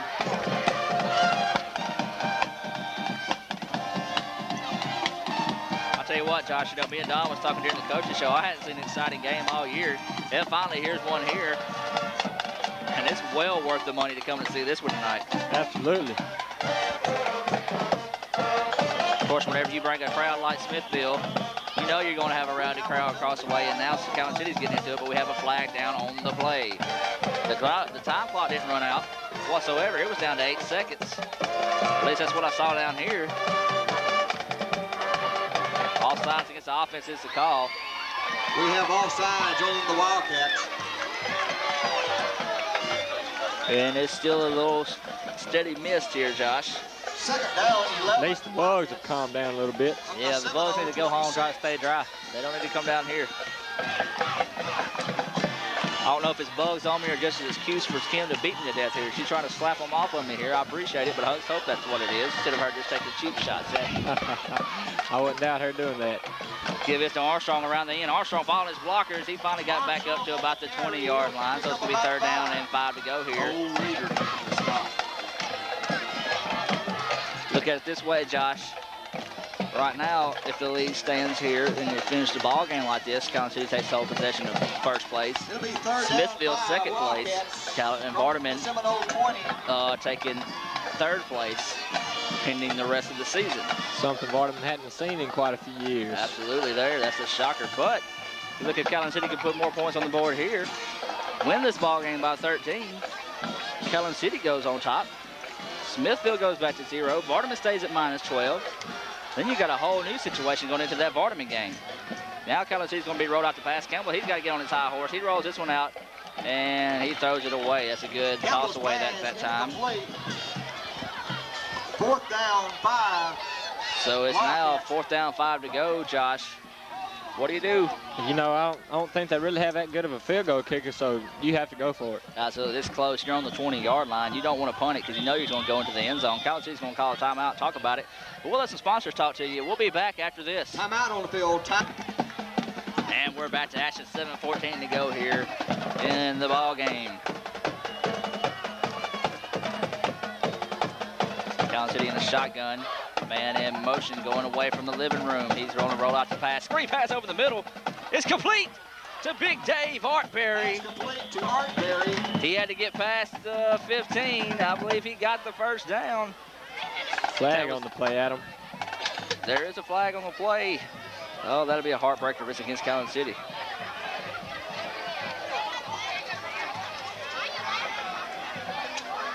That's sending an illegal man downfield. Ineligible player downfield. And, you know, when you get a play like that, that's what it's usually called. You know, Adam, I don't really agree with that call. You know, that's a screen pass. The linemen are supposed to be in front of the receiver. I don't understand that. What the fact it was that there was a... hold on one second. Did Smithville just decline that penalty? Yes, they did. So that would mean it would be a 1st down, would it not?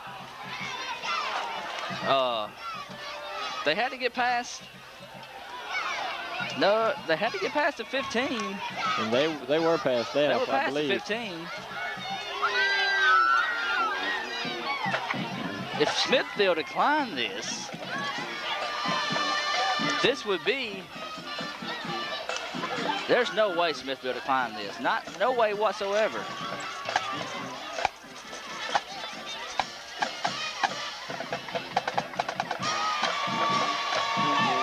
Okay, there we go. I was about to say, if Smithville declines this right here, they're basically saying, hey, Calhoun City, take this ball game. Absolutely. Whew. Okay, that's more like it there. So now it's 4th down and 10. You know what, Josh? Do it again. Just say your guys this time don't go past the line of scrimmage. When you get somebody like Dave Artberry rolling, you ain't gonna stop him. If he wants 10 yards, he's gonna get 10 yards. Absolutely. The rain's starting to fall a little bit harder now in the boneyard. Snap is back. He's got pressure from the backside. He's going to air this one out, going to the end zone. Triple coverage. Oh, that's a good play right there. He batted that one down instead of trying to intercept it. Batted away. Pass was to Fox. Seminoles take over. Once again, Josh, if you look over there in the corner, number 3 for Calhoun City. I believe his name is Demetrius Brown. That's Demetrius Brown. I don't know if they don't like him or what, but he's been open 2 or 3 times for easy touchdowns, but they haven't thrown him the ball. I tell you what. I reckon the way he rolled out, you know, over here toward the Wildcat sideline, I reckon it'd kind of be sort of hard to look back across the field and see him there. Absolutely, he had it in his head who he's going to throw to from the get-go. But I'll tell you what, next time Calhoun City plays, I'm going to give Demetrius Brown a neon flashing sign saying throw here because he's been wide open all night tonight. Smithville now with the give to the second man through. He twists, he turns, he's going to gain about 3 or 4. He had him stopped in the backfield, Dave Artberry did, but it sort of let him slip away.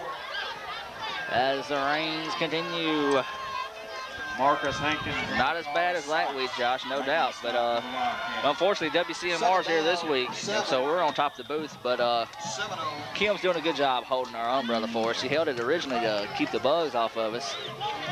And there's the lightning. Uh-oh. Ain't lightning with the electricity strapped to us. Dudley, you have to take the game by yourself because me and Josh is getting away from the lightning, buddy. Dudley's not liking that idea. There's a pass out to Stegall. Stegall steps out of bounds. Stegall's out of bounds at the 49.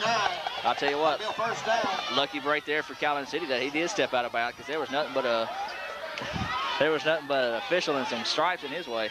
All right, Adam, if this is a big if Smithville scores right here, what do you do? Do you go for the tie or do you go for 2 points to try to win? It's a good call. You know, in the books of Coach Gore, you're at Calhoun City. Calhoun City's playing great defense. You got to go for the tie. You know, you just got to look at your kicker and say, hey, no pressure, buddy. You know, just call him to the side, jump with him a little bit, get him loose a little bit and tell him to kick it through. First down, 10 to go here. Give around to Stegall. Stegall's going to try to air this one out.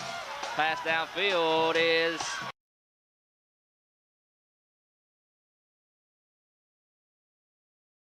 Number 11, Summerford, first down. Summerford on the reception. The rain's picking up a little bit more here in Calhoun City. Adam, if I'm not mistaken, you know, we were speaking about before that play right there, you know, go for it and try to tie it. Is it not the opponent's choice whether they want to go into overtime or not?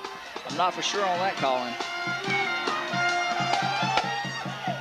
But if you are Smithville, you know you want to keep this ball game within 12 to get sole possession of second place. If you do lose this ball game, give it to the third man through as they go into a pack house now. And he's stacked up, look like a gain of about 2. Marcus Hankins. Hankins on the tackle, along with T. Armstrong. Second down, 7. Just over 10 and a half, or 5 and a half rather, to go.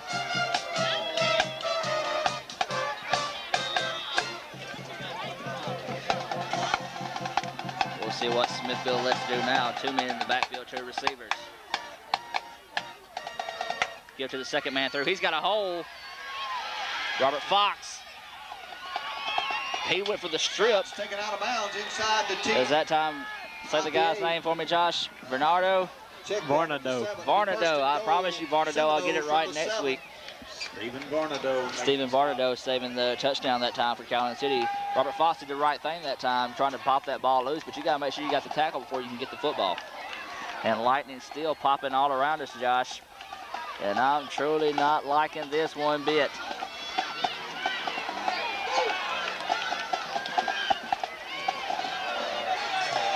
It's now first down and goal to go for Smithville, man. Coming towards your living room. Give is going to be to the long running back. He's stopped in the backfield. Taken down for a big loss. That's going to be number 4, Hankins, along with T. Armstrong on the tackle. Calhoun City's back is against the wall with 5 minutes to go here. Seminole from the 12. Oh, I'm not liking lightning, Josh. I'm not too fond of it right now with all this equipment around us, Adam. I'll tell you what, I've had experience with lightning that will scare anybody. Less than 30 yards away from a tree that struck once at 4-H camp. Don't blame me for getting a little bit nervous, do you? So I want to take a cut out, let you guys sit up here and fight with the lightning. Dudley's still not liking that idea. Pitch out to the outside. He's cutting, but Calhoun City cut it off. Tackling him about the 5-yard line that time. Marcus Hankins. Hankins on the tackle. You can't say this guy long enough. I'll tell you what, I'll be saying Hankins on the tackle in my sleep because he's been there all night for Calhoun City. Great ball game brewing here. 3rd down and goal to go. Ball is about the 5. It is the 5-yard line. Adam, if I'm the Smithville coach right here, I try to do a little play action pass and get the tight end sort of roll out in the flat. Absolutely. Here it is, 2 men in the backfield. They're going to roll out. Let's see if they do run somebody to this flats. It's going to be a sack. Big shot that time by T. Armstrong. Taken down at the 5. I tell you what, if they had any kind of play for a little throwback, they would have ate Calhoun City up because only 2 people over there was 2 linemen that time. Everybody else for Smithville was on the other side. Here's your ball game right here. 3.5 to go. Ball is on the 5-yard line. 4th down and goal to go. No doubt you go for it here. And there's timeout. We're going to take it with them. We'll be back after this. And we're back to action. 3:36 to go here. 26-19 is your score. And Josh, this is play of the game here, no doubt. Touchdown, go. You know, you play on. If you don't score right here, the game is over. Absolutely. Lightning popping even faster, furious around us. He's back to pass. Pass is incomplete. Smithville's wanting a pass interference, but they're not getting it. Wildcats take over. Wildcats take over with 3.5 to go here in the 4th quarter. Hold on to that football. Eat up as much clock as you can. And Calhoun City can take this one home. This has been a good one, Josh, and it's getting better by the second. We was hoping that rain would hold off. It's not coming down too hard. It's coming down good enough, though. All right, Adam, on these series of down right here, what do you do? Get the ball to Armstrong. You take and hope the lightning stays off. I'm starting to see streaks of lightning hitting in that background going towards Grenada's way. Right here, you just, you make sure you get out of the end zone for one thing. There's a give to Armstrong. There you go. That's what you got to do. You got to just pick up chunks of yardage. Be happy with 4 yards of play because after that, you got 2 downs, 3rd down, and 2 to go if you pick up 4 yards of play. Well, give them credit for 4 yards. Exactly. 2 yards, or 2nd down and 6 to go. Oh, excuse me. Swallowed a bug. There's a bug attacking me here. A long 6 for the Wildcats. 2nd down and 6 to go for the Wildcats. It's that old Rolling Stones song. Time is on their side. But yardage is it. You got to hold on to you got to make sure you got a death grip on the football here, Josh. As you was talking about earlier, how far back the running backs were. They're going to be a lot tighter here. So there's a give around to Armstrong once again. Armstrong fighting. There you go. That's what you got to do. Slowly but surely pick up yardage. I believe Smithville's going to call a timeout. No, they're going to. 14, call Parker on the stop. They're going to let the clock roll. I don't know if they have any. I'm pretty sure they have at least 1 timeout left, Josh. I'm not sure about that, Adam. You know, I'm all for cities right here, but if you're Smithville players, you gotta try to strip the ball.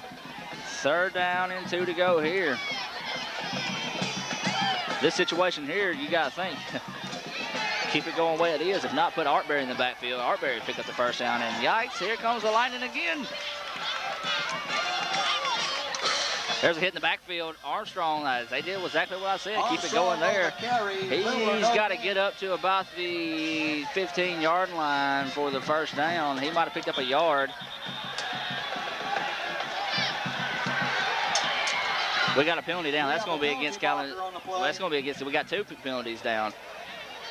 That's going to be against Calhoun City. Derek Armstrong coming up throwing his helmet off. That's going to be a penalty. But we got one marked down by the Smithville players. We got a timeout on the field. We'll see what's going on here. And Josh, right now, if you're Armstrong, Derek Armstrong, you see what Coach Ray, he's getting him on the sidelines there. It don't matter who you are. I don't care if you're one of the best players in the world. You don't throw your helmet down in this type of game situation here. There's no way if I was Coach Ray, he'd be going on the field right now. He's obviously upset, and that right there, an upset player in a football game can cost you a ball game. You sit him right there beside Varnado on the bench down here and say, look, you look at the ball game because you're not going to cost us this ball game. With 2 minutes to go here, being this close to your own end zone, you better hope this is offsetting penalties right here. I was talking about the play a while ago. This will decide your ball game. Because there was already a penalty marker down before the play. He's going to come up throwing his helmet off. You just don't do that in any shape or form or fashion. The officials are going to talk to both coaches here. The Smithville coach already come onto the field. Now they're talking to Coach Ray here on the sidelines. The winds are picking up. Rain starting to fall a little bit faster. Lightning still popping all around us. You know, this is exciting Friday night football here, Josh. This is great football action right here, Adam. You know, this is, you know, for 1st place or 3rd place, I reckon you can say right here. And, you know, just neither team's giving up yet. And I think it is going to be offsetting penalties here. Unsportsmanlike conduct on both sides. And woo-hoo-hoo, that was in Big Creek, Josh, and that one right there popped for sure. Let's I go reckon it get was these telling 2 me- minutes over with. I reckon that was good. And Big Creek telling me it's time to get out of here so I can come back to Big Creek. Clock is running, 4th down and 3 to go here. Oh, goodness, this is going to be it right here. Calhoun City's having a little confusion on the offense.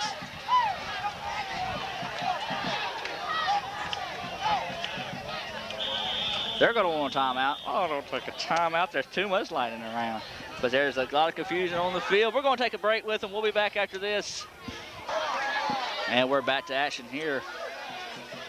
And Josh looks like Calhoun City's electing to punt. Ugh, you got to get this kick off. No bash now whatsoever, and you better put your foot into it. That's Armstrong back to punt it away. Snap back is solid. Kick is up. It's blocked. Hey, Smithville got a hand on that one. And it's going to be returned here by Smithville. Big shot. Scott's taken down about the 41. Number 76 for Calhoun City, DeMarcus Starks. I'll tell you what, number 45, he was going to try to be a hero. Wesley Scott tried to return that, but Mr. Stark said nada on that. Welcome to the Boneyard, buddy. So now, a minute and a half to go. Smithville, good field position. Ball is just on about the 36-yard line. We're holding the metal lightning staff, I guess you can call, above our head here with the umbrella. The rains have slacked up some, but not much. Smithville back to pass. Got a man in the open. No! Don't throw that flag. Oh my goodness, what in the world? Adam, that ball was definitely uncatchable right there. There is no way whatsoever that should be called, and that last pass interference on the offense should have been called. There's no way whatsoever. You got to overrule this. It's as you said, Josh, the receiver was diving for the football. He was trying to make the diving catch. So was the Calhoun City defender. He was away from the ball by at least a yard. First and 10, Seminole. 15-yard penalty. From the Wildcat 21. Ball is going to be on the 21. And man, oh man. I totally have to disagree there, Adam. Y'all heard my version of it a while ago. First down, 10 to go for Smithville. They're going to roll out the pass one more time. That's holding on the offense. Big shot that time. Ball sails into the end zone. And that was holding on the offense. It's number 4 for Calhoun City. Hankins coming around there and got spun a circle. That's one of the offensive linemen, jerked him back. So that's a missed call by the officials there. But I guess Josh will say it again. That's why they're down there, and we're up here, no doubt about it. I guess we had a better view of it that time. But oh my goodness, what a ball game we've got going here. Clock is stopped, 1:18 on there. 26-19 is your score. Josh, you brought up a good point a while ago. If Smithville puts points on the board, what do? You go for 2, or you kick the extra point? I say kick the extra point. What about you? You definitely have to kick the extra point. Back to pass once again to Smithville. He's got some pressure. It's aired up. It's intercepted. Robert Fox with the interception. Big block. Woo! Oh, he's to the 40. Calhoun City gonna hurt Smithville's feelings here. And I tell you what, that was the biggest block I've ever seen in my entire life. I don't even know who it was, Josh. All I know is I believe it was Hankins. It was Hankins. And I tell you what, that big joker he put the block on was Will Summerford. We'll get a number on him. As you see there, 32-19 is your score. Take it to the house, orange and black. But oh, what a hit, Dudley. I hope you got it on TV. Because I'm telling you, Will Summerford, this kid is listed at 270. We'll go over here, look at Hankins. We're looking at almost a 100-pound difference between Hankins and Summerford. And Hankins said, we ain't gonna have none of that. Adam, he lifted him up off of his feet. That hurt me up here on top of the press box, and I saw a flash of lightning. Forget about the hit. Well, let's take a break. We'll be back after this. And we're back. Robert Fox with about a, Josh, 95-yard. At least. 95-yard interception return, but what a hit by Hankins. The kick is up, and it's blocked. The extra point attempt is we've got 32-19 is your score. We'll keep it here since we went to a break a while ago, and I'll read you a quick list of our sponsors. Josh, I'm going to ask you a stupid question. Who's player of the game? Fox. Absolutely. No doubt. Fox coming with a huge defensive play that time. Get the interception. Take and nail that orange and black nail deeper into that coffin that time. We just threw away the umbrella. I don't care if I get shocked now. What a ball game, folks. And here we go. Here's your sponsors. Merchant and Farmers Bank of Bruce, Weyerhaeuser Company of Bruce, Bonnie's Pageant and Formal Wear, Step Saver Pharmacy. But now I do care about the umbrella. It's starting to rain hard now. Weeks Big Star, Custom Coverage Insurance, Jody's Restaurant, Dr. Eddie Brown Optometry, Bruce Family Medical Clinic of Bruce, Tri-State Termite Pest Control. You can reach those guys at 628-6837, Kelwood Factory Outlet, Parker Brothers Trucking in Derma, Bancorp South, Bruce and Vardaman, Calhoun Apparel Incorporated, Kim and Company, Merle Norman, Bruce Furniture Injuries and Klausner Company, Hunters Hollow and Oxford, Violent Wholesale Furniture, Highway 8 between Vardaman and Houston, and TDS Telecom right down the road from this rowdy high school here in Calhoun City on the square. And Josh, 59.3 seconds left. There's no doubt whatsoever, barring any kind of miracle, that Calhoun City's won this ball game thanks to Robert Fox. Absolutely. Here comes the kick from Calhoun City as the rains, the floodgates finally do open. This is a short kick. It's going to be picked up by Scott. Scott taken down on about the 35. We'll call it the 36-yard line. So right now, Josh, you got to air it out, score, onside kick, get it back, score in 54 seconds. But and if they do that, I'll personally shake all the hands of Smithville's players.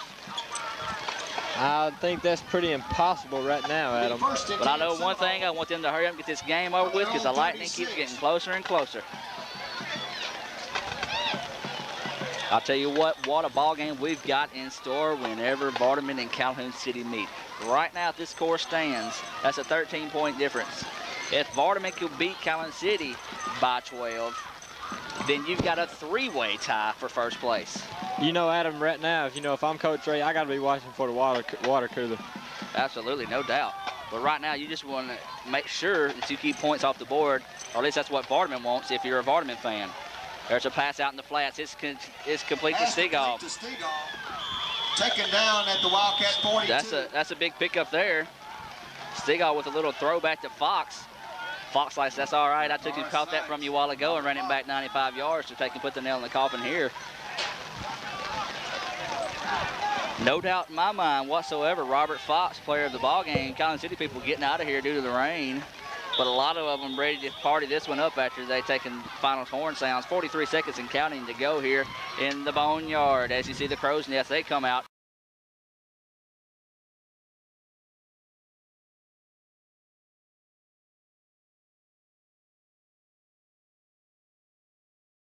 Off that time, no doubt, 34 seconds left on the clock. Josh, you got to think about this. You're Coach Ray. You want sole possession of first place.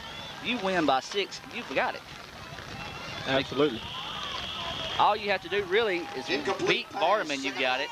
But if you lose to Vardaman by about 12 or more, you've got a three-way tie. So you look at it like this. What would you do in this situation here knowing that? It's a tough decision, Adam, but, team being Smithville right here, I'd keep the lead now. Absolutely. As you see, you talked about it a while ago, Coach Ray getting the bath from Gatorade, a great bath that every coach enjoys. 29 seconds to go here in the ball game.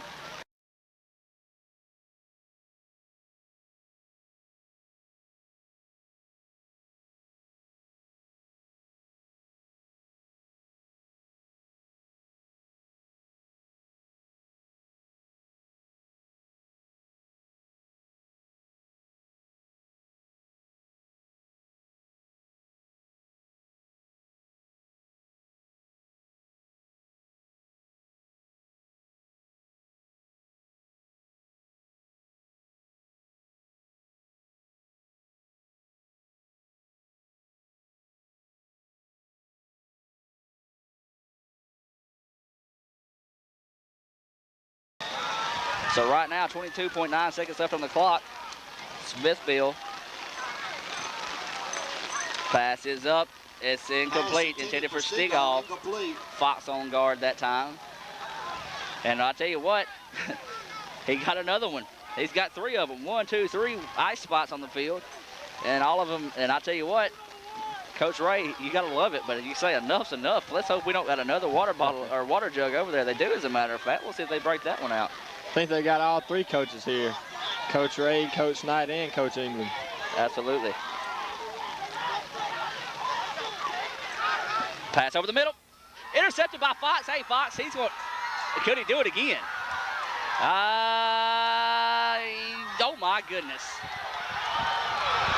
Robert, this is again. This is 101 yards. Touchdown, Robert Fox. And that ends your ball game. Excuse me. Oh, my goodness. Robert Fox. I'm not going. He's the man tonight. And we're going to change player of the game to the man. Time expires, and what we got going on here in Calhoun City, people are going crazy. I am too. I tell you what, we normally don't get a post-game interview in the rain, but we are in this one, Dudley. I'm sorry, buddy. We're going to get soaked in the rain. 102-yard touchdown return by Robert Fox. They're going to obviously put a penalty up there, or they should, for excessive celebration. Hold on one second. Let's all calm down a little bit. Official saying, everybody get off the field. Come on, let's finish the ball game outright. But they've even taken away Smithville's points. They had 19. Smithville will be sure and tell them to put that back up there. And I'll tell you right now, I'm going to apologize to anybody I talked to on the air, because I said that this ball game would be ugly because the way Smithville controlled Vardaman all night. But Calhoun City has come out and put on a defensive clinic. And what an interesting ball game we've got building coming into Vardaman. County rivalry right down the road from each other. You've got Vardaman, if they win by 12, they've got a chance to take and make this a three-way tie for first place now that Calhoun City's won by more than 12. And they're just going to take a knee, finish this one out. Final score here in the Boneyard. 39-19. Yes, that's a 20-point victory by those Calhoun City Wildcats. And we'll be back after this. And we're back with the post-game show. Coach, what a win. That's all you can say. Yeah, what do you say? There's two good football teams out here, and, you know, we battled hard the first half. They came back, and then we ended up winning the win in the end. And, I mean, it was just a great effort out of everybody. Absolutely. I want to tell you personally, you know, I had y'all wrote off a little bit in this ball game. You know, I apologize to you guys. But the way they handled Vardaman, but your guys come out through to me tonight, that I knew y'all for real, this defense was unreal the first half. Yeah, we really played well, and we got knocked on our heels start the second half, and they got a lot of momentum. But, you know, our guys, we're the underdog. That's why we want to be. You know, even though we're 5-0, it doesn't matter. You know, nobody's believing in us but ourselves, and our kids believe in it. And we played a tremendous game tonight against a real good football team. Well, I'll tell you what, Coach. We're probably going to give you your schedule next week and talk to you during the coaching show after this big win, because I'll tell you what, we sat here tomorrow, we're going to be joining Noah and pairing them up again. That's right. We'll catch you on the coaching show hopefully next week, and we'll see y'all after this. All right, appreciate it. Appreciate it, Coach. Thanks for right now.